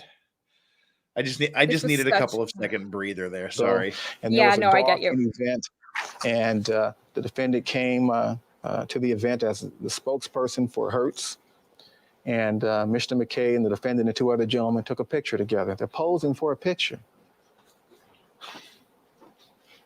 Not only are they posing for a picture, the defendant is basically at work. He's a spokesperson for Hertz. It's his job to go out and play golf with these people. So how does that help you? There was nothing in the record that establishes for you. Talk about the things that matter. He was abusive to her. You know, there were incidents of abuse in the past. Is he frozen? I guess Dr. Walker could have done this. Yeah, I guess Doctor. Whether or not, you know, murderers have neon signs over their heads that indicate they're a murderer. How do you know? How do you know? Well, you have a good prosecutor you that watch proves the news and some brutal killing happens, and you know, and it's the neighbor. The neighbor did it. And they always interview the neighbors of the neighbor who did the murders, and the reporters always say, "How was he? How did he act? What kind of guy was he? Oh, he was a nice guy." They always say that. You don't know. You can't tell. The testimony you heard about demeanor on the airplane and at the airport, it was a waste of your time, really. But if you want to attach some significance to it, you go ahead. It's up to you. I mean, you're the jury. He's just trying to. He just wishes he was Johnny Cochran. Johnny Cochran. And the only demeanor really that's important is his demeanor that night. You know, after he got into that Bronco. Yeah, Cochran outclasses him in every regard. 75 South Bundy. Unfortunately for Darden. This defense that they've put on in this case, it's what we in the profession call a shotgun defense. And it's a defense as old as the law. Way back in the day. This is where the stupid jurors are going to go. There was a shotgun? I thought it was a knife. Even back when I was in law school. Old lawyers and old law professors shared with us the old school approach. Barry's looking confused again. And every lawyer knows this case. You're a criminal defense attorney and you have a tough case. This is what you do. You argue the law. Defense. And if the law is against you, you argue the facts. And if the facts are against you, you raise hell and blame somebody else. That's not how the saying goes. Ha ha. And the facts and the law are against you, blame the police. Saying's right. Blame the prosecution. Point the finger elsewhere. Create a smoke screen. And that's what they've done in this case, ladies and gentlemen. Smoke and Ladies mirrors. and gentlemen. Ladies and gentlemen. That's it. That's what you've got. They put on those timeline witnesses. Remember Ellen Aronson and Danny Mandel? Howie's lesser known brother. Judy Thielander. Pilnack. Remember Pilnack? Was she the woman that had 2 watches? What? If you haven't learned anything else about this case. What? Who cares? I'm sure that you've learned that there are people who are banging at the door to get in on this case. Those people and the testimony they had to offer really wasn't helpful at all. I mean, Danny Mandel and Ellen Aronson were on a date, right? A blind date. They went to the Mezzaluna. They say that they walked past Bundy. In fact, Ellen Aronson gave an interview to the police the day after the killings. And she told the police that she passed Bundy at 11 o'clock. But once she heard about the prosecution's theory of the case, well, what did she do? She went back to the Mezzaluna. She talked to Mandel. They got together. And they attempted to reconstruct what they did that evening. She told the police she passed at 11 o'clock. Mandel told the police they passed between 10:28 and 10:32, and he knew that because he checked his watch. But even Mandel himself didn't know whether he had passed 875 South Bundy that night or not. He didn't know. He didn't know. He didn't know until, if it ever happened, he didn't know until he and Aronson got together and started putting their notes together. trying to do, as they say, to reconstruct what happened.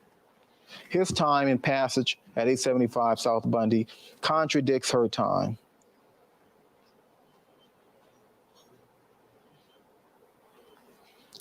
They got together on this story because they got together and attempted, as they say, to reconstruct what happened. What good is this testimony to you?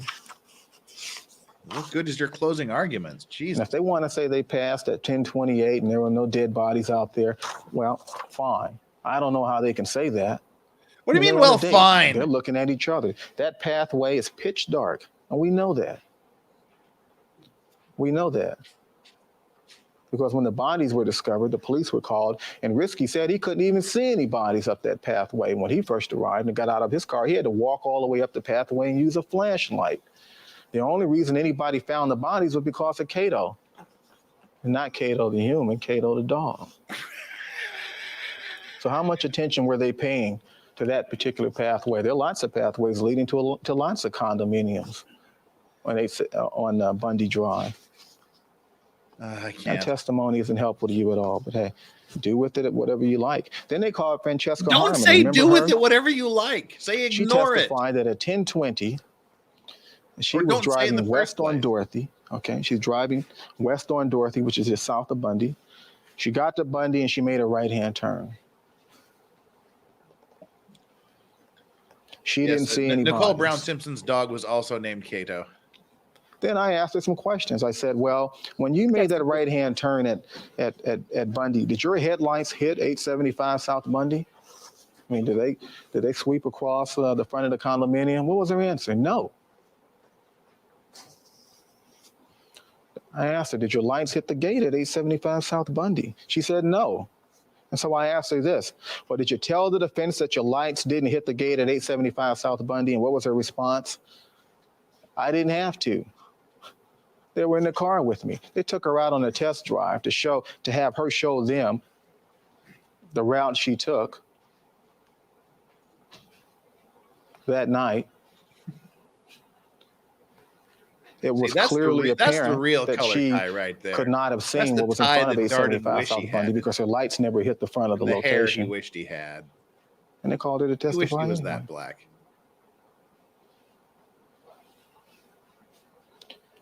What does that say about the defense case that you heard? Well, it says they're desperate. See, that's what it says. We are not wedded to a 10:15 time frame, okay? The killings very well could have happened at 10:15, but it could have happened at 10:17 also. But It could have happened at 10:21. We called witnesses to the stand to testify to the point in time that they first heard the wail of that dog, of Cato, because we know that the wail was a plaintive wail, and we know that the dog was in distress, and so we know that something was happening, something very bad was happening to the dog's master. And if the dog is first heard around 10:15, I don't know. That may mean that the defendant is hiding outside, and the dog here is aware of it. It may not mean necessarily that the killing Why are you happened at giving that other specific theories time. of the It happened case? sometime around 10:15. We can't give you the exact time. We can't give you the exact time to the minute. If they want to push the time to 10:30, push it to 10:30. Because any way you look at it, he's still got time to get to Bundy, because we know he's in the Bronco at 10:03. He's got time to get to Bundy to do these killings and to get back to Rockingham by 10:54 or 10:45. Their witness, Robert Heitstra, told you that on a Sunday night, you could easily drive from 875 South Bundy to the defendant's house. And he knows that because Heitstra, he worked next door at the Salingers. Okay, he worked at the defendant's neighbor's house. He told you that you could drive there from 875 South Bundy with under 4 minutes on a Sunday night easy. So it doesn't make, makes us no difference. Makes us no difference at all as far as all of the timing is concerned. But they also called Denise Pilnack, the woman that wore 2 watches, and she came in here and showed you her 2 watches so that you would find her credible and believe her, because she wanted to get in on this case. Weird stuff. weird stuff. But you, I don't know. She testified that she drove, what did she drive?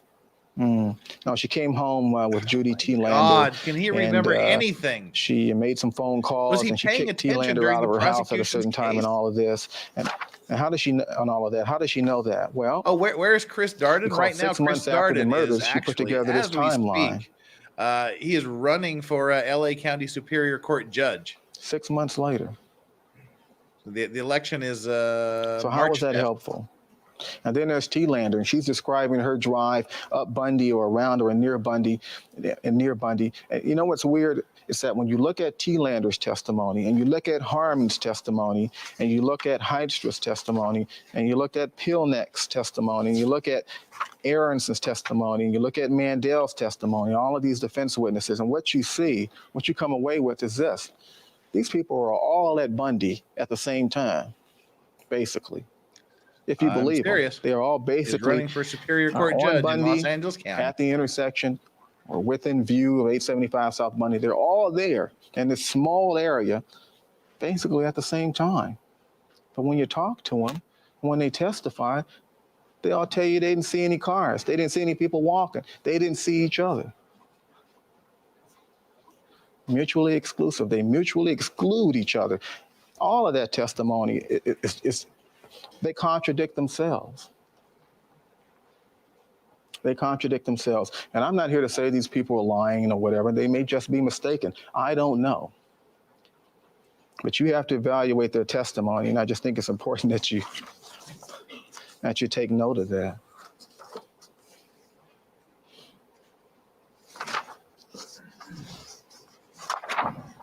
And I hope as well that you'll take a look back at the timeline witnesses, if that's what we can call them, the ones that we called. Mark Storfer. He was concerned that the dog barking might wake his little boy, and so he told you what time it was. He looked directly at the clock, and he was interviewed the next day, the day after the murders. He knew what time it was when he heard the dog barking. Look back at Eva Stein. She lived in the condo directly above the walkway where the bodies were found. She lived right next door at 873 South Bundy. I believe her time was 10:20. Was it, Eva? Was it 10:20? You should. Why are you asking someone else that question? Oh my Lord! Those are the people you can rely on in terms of time. They're right there. They live there. Don't rely on me because I can't remember 875 South Bundy. But so you've heard the defense and you've heard the prosecution case, and as I said before, you've 30 minutes left, folks. 30 minutes left. And then we're done with Darden. You're going to have to make the decision in this case. And, you know, whatever decision you make, we'll live with. But after I finish talking to you today, the defense is going to talk to you. And I don't know who's going to talk to you or who's going to talk to you first. I would ask that you listen and listen as attentively as you have listened to me, apparently. I don't think they've been listening to you attentively. But I'm going to ask you as well that you keep in mind that as you listen to them, consider this.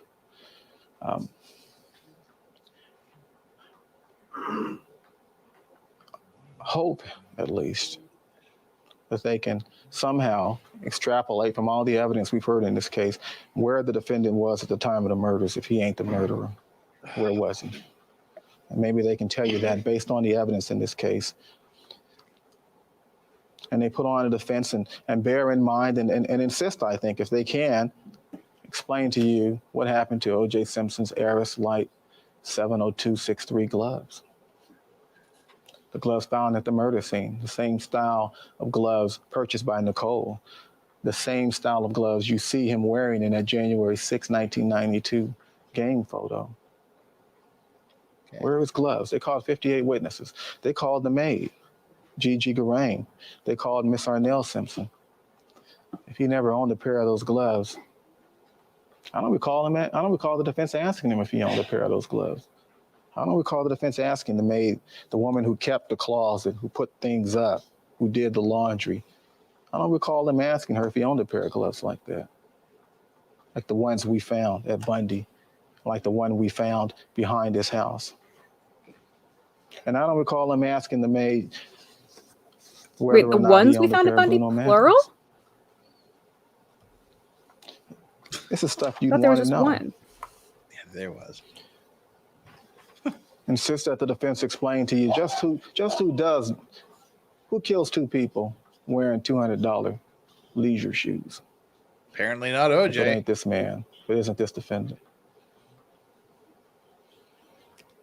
And ask him to explain to you why the bloody shoe prints leading away from the bodies are size 12, his size. Uh-oh, I wear size 12 shoes. I bet I did it. You did it, Jeff. Where did all that blood come from? Now, where were you on June 12th, 1990? Why is it that when he spoke I to was Tom watching- Lang, he told Tom Lang that I the was in shoes he law wore the school night before getting ready were to white watch Reeboks? this.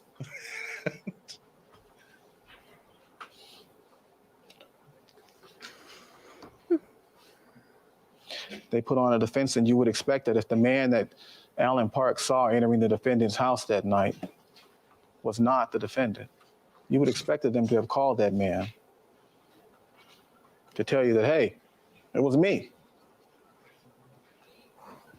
Wasn't the defendant.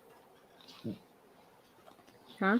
Right? Why would someone agree to testify that they committed murder, not the defendant?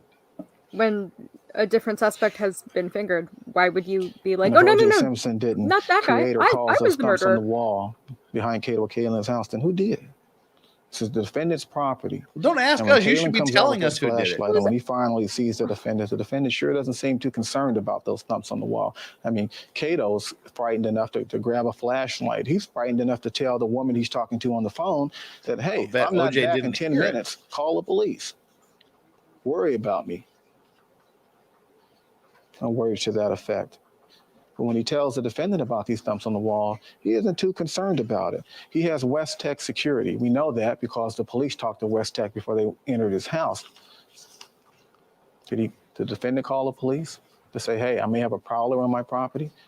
Did he tell Cato to? Did he call West Tech, his private security, to come check this out? Did they? No. Because he didn't Why not? hear it. Why not? Because he didn't hear it. Because he Cato heard knew. it. The defendant knew who caused the thumps on the wall. It was him. Oh, Jesus. And why did he lie to Alan Park about being asleep? He wasn't asleep. And there are a variety of questions that you ought to insist be answered, that should be answered for you by the defense before you even consider acquitting this man of these very, very brutal crimes. The whole thing with the cut on his hand, what a fluke that is. You gonna fall for that? Fall for Don't even that. put the idea of They acquitting talk about in their... cover-ups. That's a cover-up. That is a cover-up.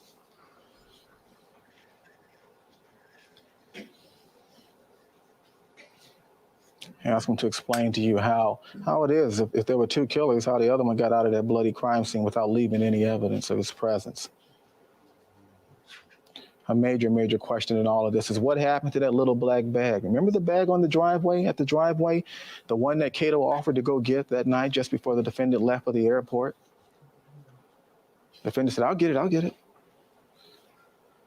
What happened to that bag? I don't know what happened to Has that it bag. been seen since? What's the significance of the defense, bag? Maybe I just don't know. Well, we know that some of the luggage apparently taken to Chicago by the defendant was seized by retired Judge Delbert Wong. Remember the Louis Vuitton bag? The one the defendant came back from Chicago with, the one he gave to Robert Kardashian. You saw it on tape. What happened to the little black bag? What happened to the contents of that Louis Vuitton bag? Remember? When you look at the tape, you see Kardashian standing there in front of the defendant's house, and you can tell that that bag is full. But when that bag comes to Delbert Wong, to Judge Wong, when it's pointed out to him, when it's seized by him months and months later, there's nothing in the bag. The bag is empty. What was in that bag?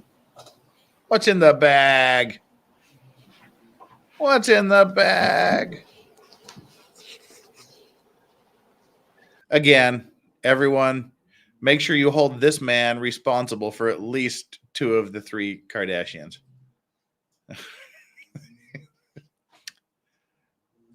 For those of you that don't know, this is the father of the Kardashian clan, Robert Kardashian. It's all his fault.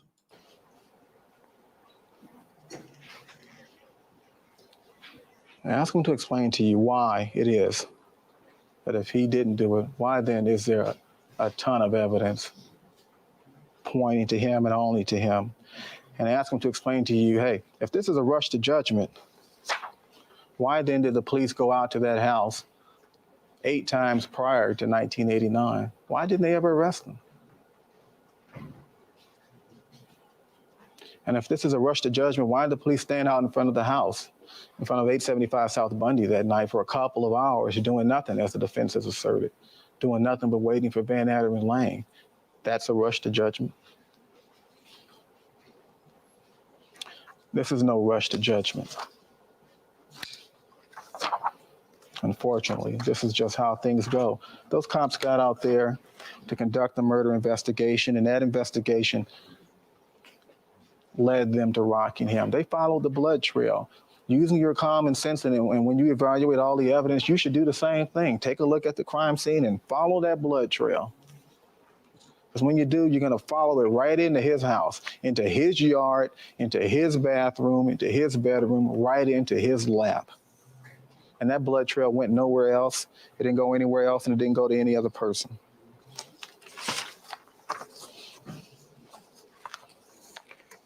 When I began this discussion with you last night,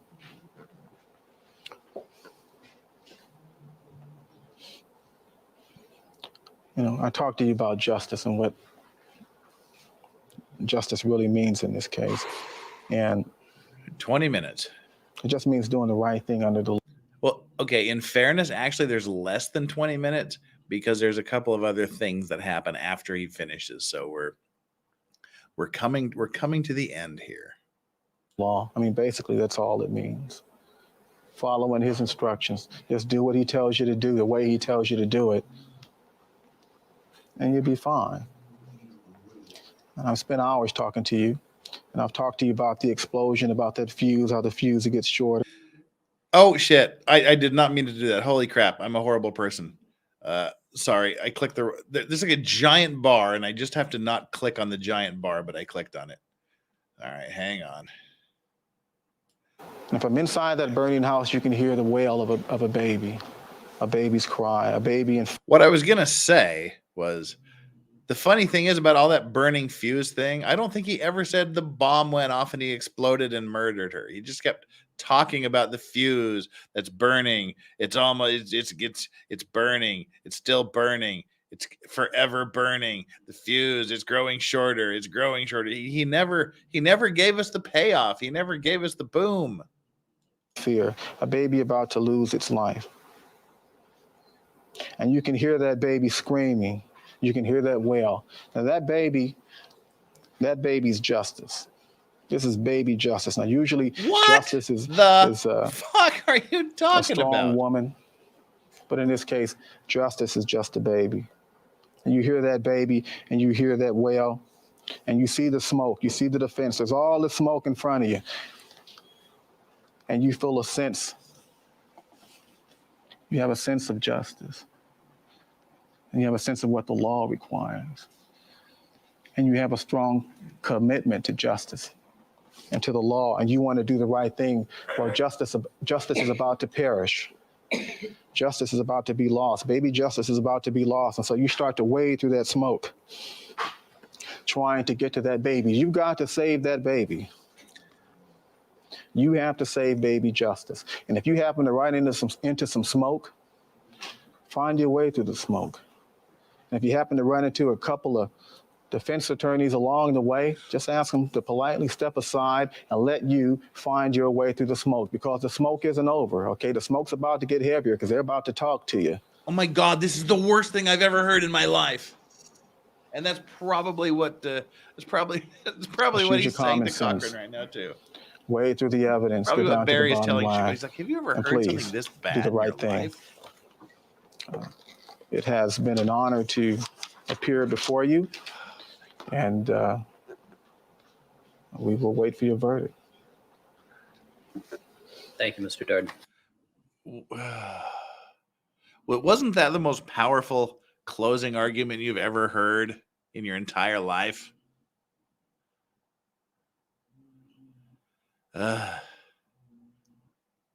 Don't throw baby justice in the dumpster, jurors.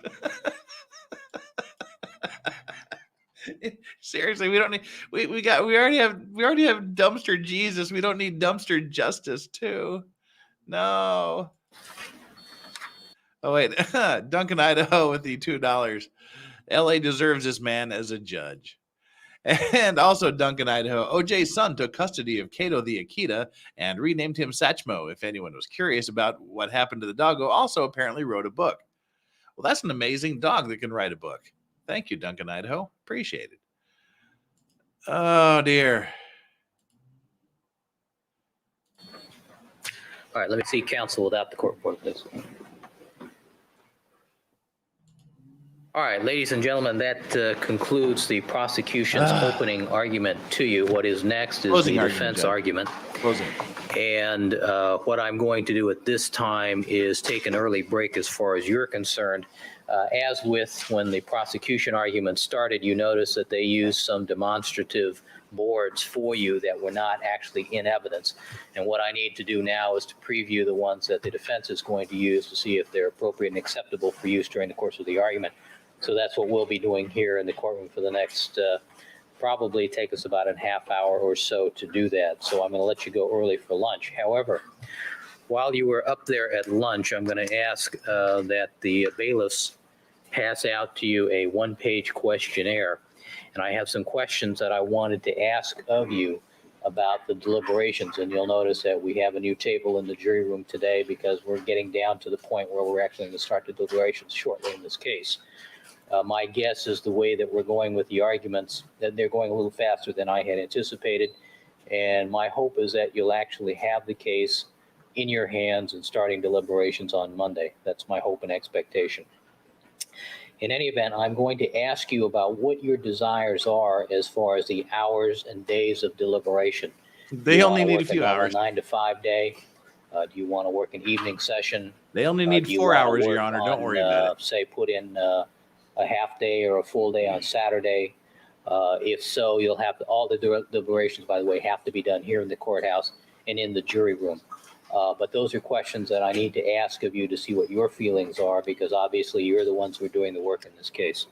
Also, I needed to tell you some things about limitations on visitation while deliberations doesn't matter. They're only going to be there 4 hours on that as well. So it's a one-page questionnaire. Hindsight being what it is, you don't need to worry about all this. Keep these answers private to yourself. And when I get your responses, then I'll make determinations as to the length of the deliberations and the nature of visitation during deliberations. All right, so you all remember my admonitions to you. Don't discuss the case amongst yourselves. Don't form any opinions about the case. Don't conduct any deliberations till the matter has been submitted to you. And don't allow anybody to communicate with you with regard to the case. Fill out the questionnaire. Have a nice lunch. And yes, we'll Eric, that was faster than you anticipated. And we'll start the defense argument at 1:30. All right, have a nice lunch. Back on the record in the Simpson matter, all parties are again present. Jury is not present. Record should reflect that over the 15 noon hour, we had an informal showing of the argument boards produced by the defense counsel. Any comment before we resume with the jury? Yes, Your Honor. We had a couple of objections to lodge. Ms. Clark. We filed with the court a couple of motions. One dealt with the potential for Mr. Cochran to mention either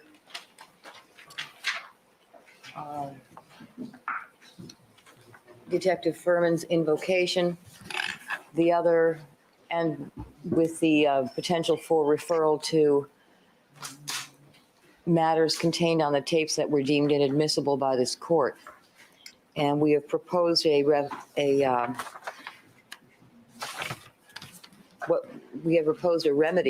Well, 4 hours is much shorter than, and the defense response much shorter than the closing arguments.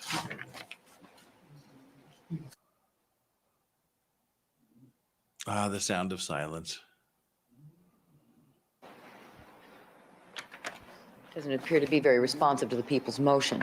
So the people would urge the court to instruct counsel that if he does violate the court's order by mentioning Detective Furman's invocation, or if he does violate the court's ruling with respect to the content of the tapes that was deemed inadmissible by referring to them in some manner in closing argument, that the appropriate sanction and one that would prevent, that would make his violation not worthwhile, not worth doing, is to say, if you do mention such a thing, this is the remedy. I will instruct the jury that Detective Furman did not plant the glove. The remedy has to be something that makes it unworthwhile for the defense to violate the court's order. Otherwise, if all it is a monetary sanction or an admonition that it's improper in front of the jury, Thank you, that Bernice. would not be, that Have a would good not day. give the defense incentive to abide by the court's ruling. And so the people urge the court to make sure that the defense does not violate rulings by making a sanction onerous enough so that it would not be worth their while to do so. With respect to the burden of proof chart, does the court want to hear that now? Yes. We filed the motion. Did the court have an opportunity to read our motion on it? No, I have not seen it. I think Do you have that chart handy? I do. Do you have an extra copy there?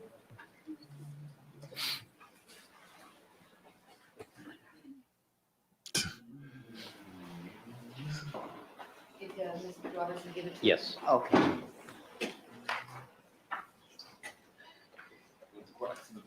Yes.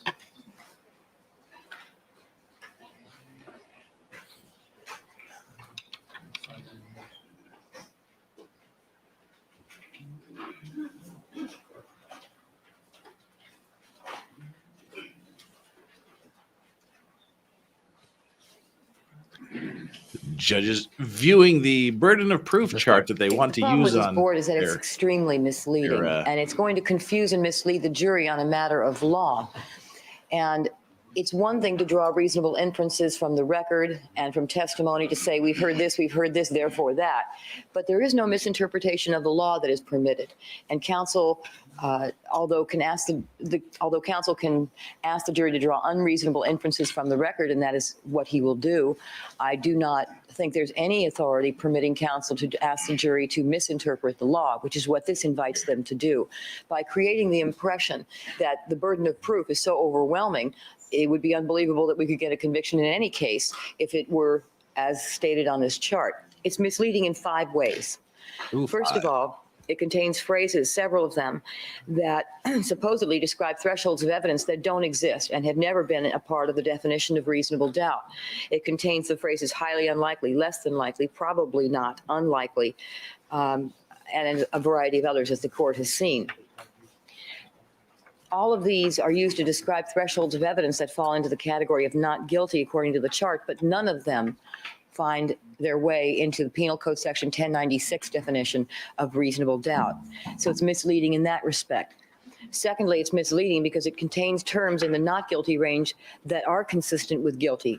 For example, the phrase may not be is used to describe a threshold of evidence in the category not guilty, when in fact under 290, the jury is entitled to convict the defendant if all they have is some possible doubt. Excuse me. Cough, cough, cough. And as the court knows, I did go over with the jury at some length the fact that a mere possible or imaginary doubt is not sufficient to raise a reasonable doubt. What this chart conveys to the jury is that mere possible doubt is sufficient. It contravenes the burden of proof by saying that certain terms, in certain of its terminologies and some of those levels, what they say is a not guilty is actually a guilty. Do you see what I mean? No. So third, You don't. it's also misleading because it implies that proof beyond a reasonable doubt is absolute doubt. I mean, absolute certainty. In other words, no doubt at all. It does that by implication, by having at the bottom of it, not guilty or absolutely not guilty, creating the impression that the top of that, which is the burden of proof we have to carry, is absolute certainty. There's nothing in this world that could be proven with absolute certainty. That's why we have proof beyond a reasonable doubt as a standard. Yet by implication, that is what the chart seems to infer to the jury, and that's a direct misinterpretation of the law. Fourth, it's misleading because it uses terms that are synonymous, treating them like they're distinct categories. For example, the terms probably not, less than likely, unlikely they're synonymous, but they're in this chart broken down as though they're separate gradations, when in fact they're all the same. Same thing with perhaps and suspected. So they create gradations that really don't exist. It's a figmentary kind of depiction of all of the levels that a person might have of belief. And so it amplifies the burden of proof unfairly. Fifth and last, the chart is misleading because the visual nature of the representation of the degrees of proof suggests incorrect and unsubstantiated numerical levels of certainty. It would imply that there is some kind of numerical level that could be attached to what constitutes guilt beyond a reasonable doubt. And the inference drawn here by the number of levels that they have, if you work it out mathematically, is that 93% equals guilt beyond a reasonable doubt. That's improper. And we don't categorize our burden of proof by mathematical probabilities or by quantities that can be mathematically defined. That would be impossible to do. It's misleading to the jury and it's improper. So we would ask the court, urge the court strenuously not to permit this chart, as the jury will be misled as to what the people's burden of proof really is and as to what is meant by proof beyond a reasonable doubt. And then, Mr. Mavis points out correctly, as we cited at the end of the motion, Your Honor, the Freeman case makes it very, very clear that to vary from the standard reasonable doubt instruction is a perilous exercise. And this chart varies substantially from the definition given to the jury in their jury instruction and from the definition given in Penal Code Section 1096. And for all of these reasons, because it is misleading, and because it is a very dangerous practice, and because it may very well give the jury a misimpression of what the burden of proof really is, it should not be allowed. Counsel's also previewed for us the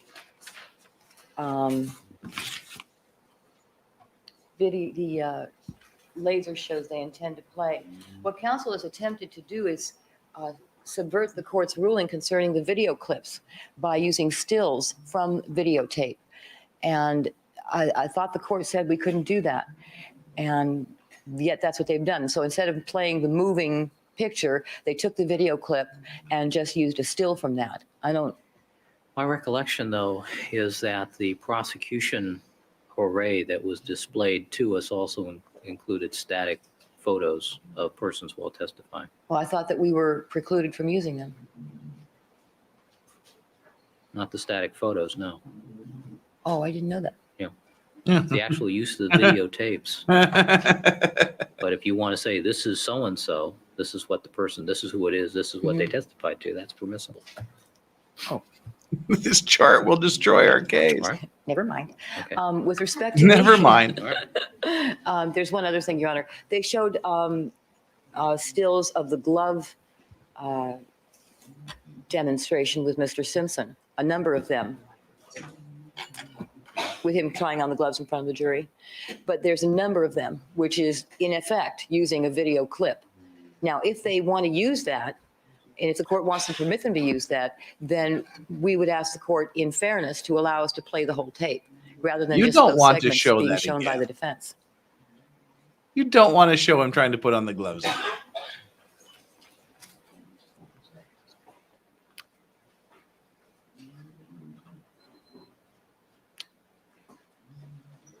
All right, Mr. Blazer, are you handling this matter?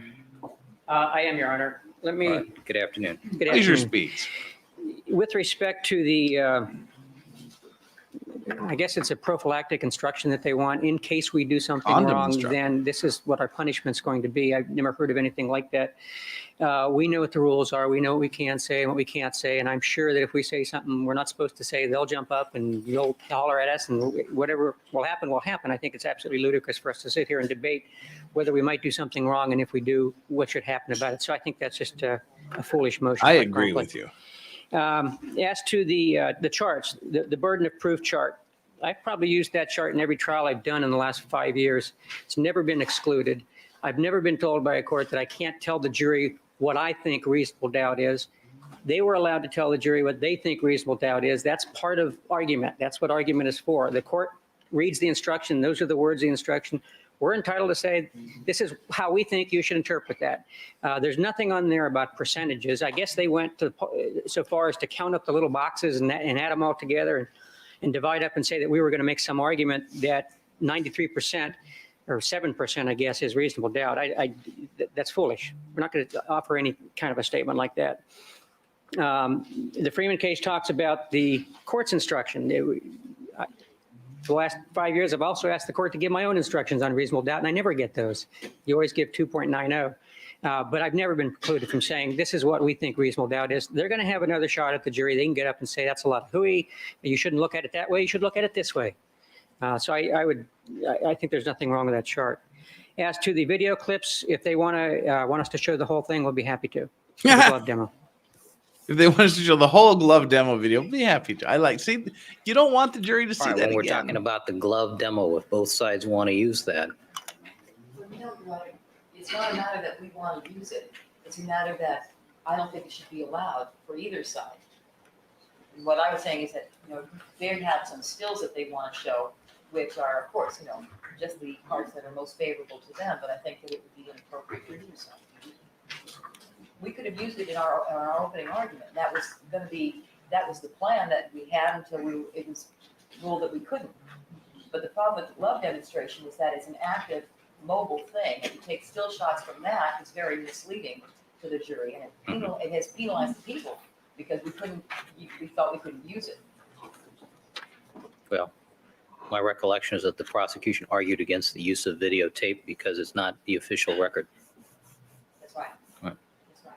And our position hasn't changed, Your Honor. I think the court's ruling was also that we could only, at the point that the court was saying we could use videotape, the court was saying that it can only be tape of the witness in the blue chair, and this doesn't qualify. Well, this is not, I'm sorry, this is not a tape of testimony. This is a picture of the demonstrative demonstration that was done. And we only had 2 stills, by the way. When do you anticipate getting to that? Yeah, a minute. Oh, Chandler, whilst you were gone, you missed the final part of Darden's argument.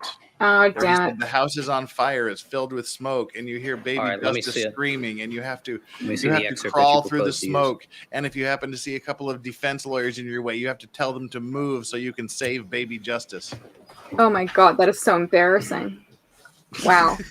It was weak, dare I say? Oh, sorry, I had a really important call that I had to make. Or the stills, I'm sorry, that you proposed. Nothing's more important than saving baby Justice, you monster. Yes, well, keeping my insurance is more important. Sorry, baby Justice. You're gonna have to choke to death on those fumes.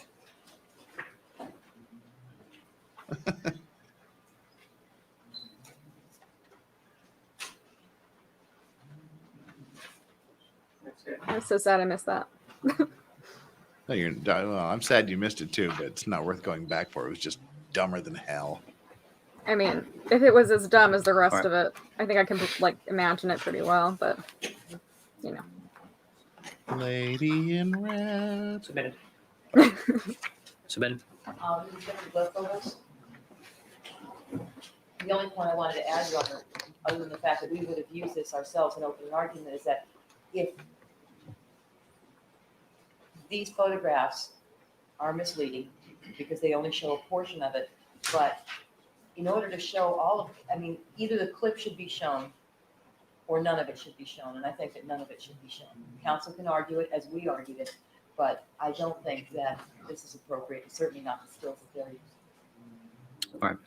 It's not appropriate as those bangs. Somebody should put it on trial for them. As the prosecution motion for preemptive instruction, admonition, or warning to the defense regarding Detective Furman and regarding the McKinney tapes, the court finds that to be premature. Yes. I trust that counsel know what the law is regarding appropriate argument by counsel. The evidence code is clear that the counsel may not argue or mention the invocation, and I'm sure defense counsel know that the sanction will be swift and severe. And I don't think it's necessary for the court to take any action at this time. As far as the So what he's saying is chart that they regarding cannot burden of mention proof, that reasonable Mark doubt, Sherman that is took the a stand and pleaded the fifth outside the very presence of familiar the chart jury to the court. I've seen it when he was asked, before. "Did you plant I'm sure evidence?" I'll see it again. That the objection pled the to that fifth. is overruled. The objection to the clips of the glove demo is sustained. It is not part of the official record. All right. Anything else? We ready? All right, Deputy Tarrant, let's have the jurors, please.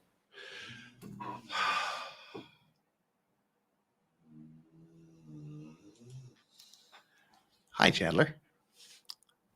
Hi, Jeff. Ladies and gentlemen of chat,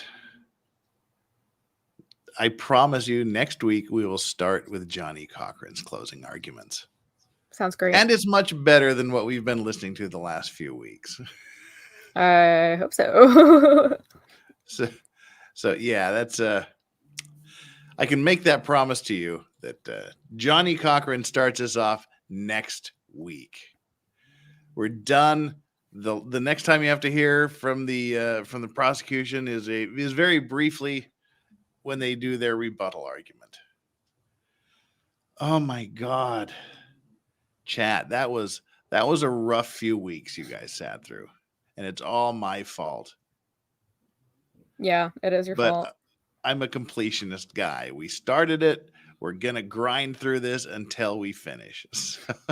Yeah, I get what you mean. I'd love to give up because this is, miserable, but I will not be defeated by Darden.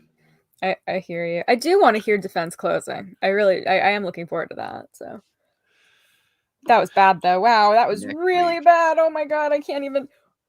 Whew.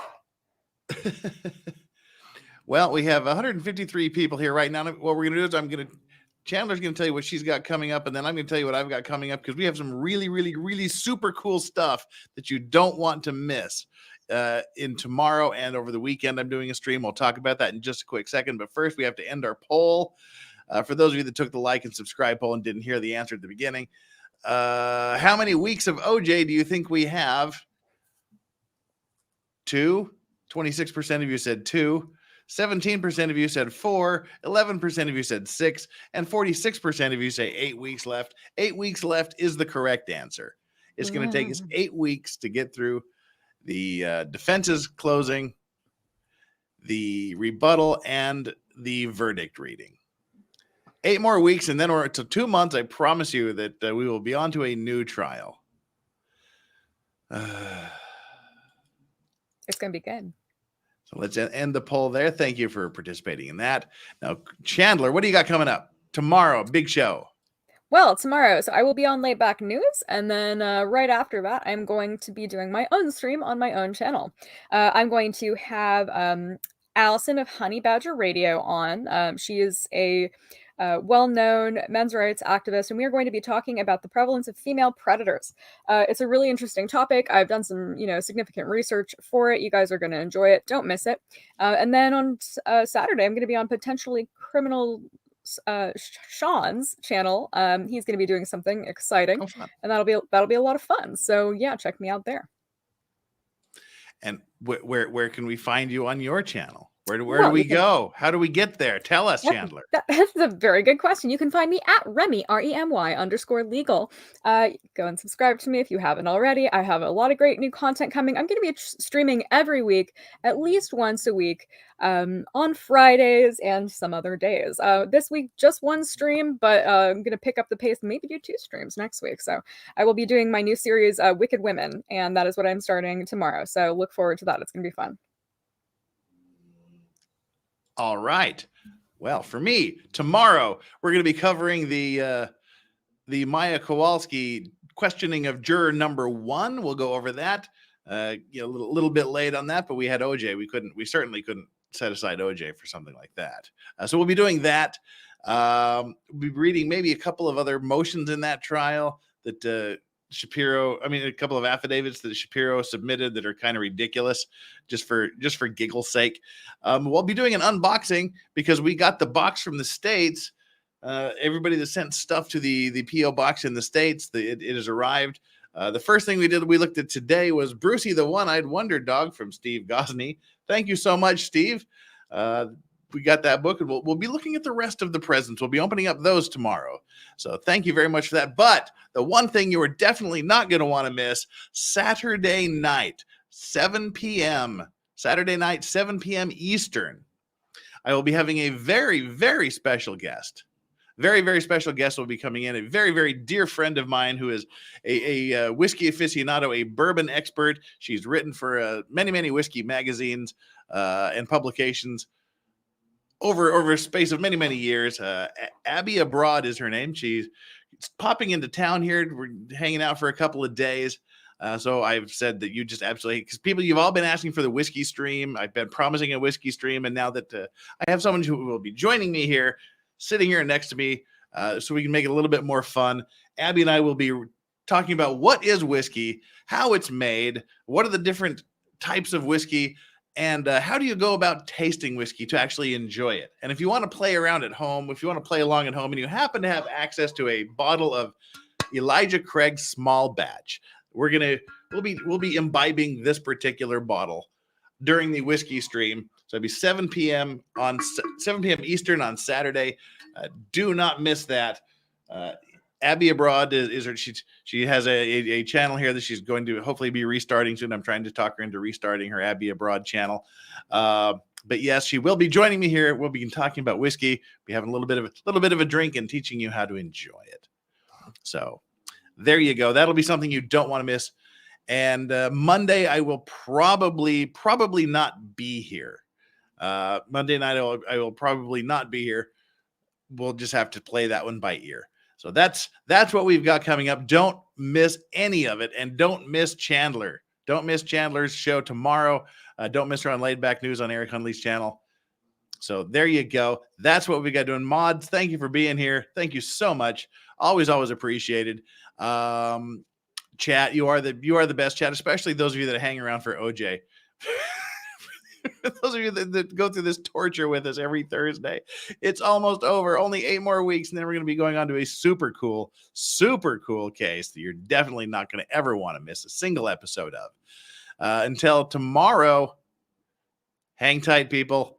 And what we're going to do now is we're going to wrap this up, and we're going to send you over to the lawyer who is breaking down the dude flying over the judge's bench at the judge in Vegas. So we're going to go over there right now. Tell him Legal Advisor sent you. Everybody, take care. Chandler, you want to give everybody a goodbye before we peace out? Goodbye, everybody. That was short and to the point. All right. Yep. See ya. If only Christopher Darden had been that succinct with his goodbye. All right, folks. We'll catch you later. Tell a lawyer hi. We'll be here tomorrow. Bye now.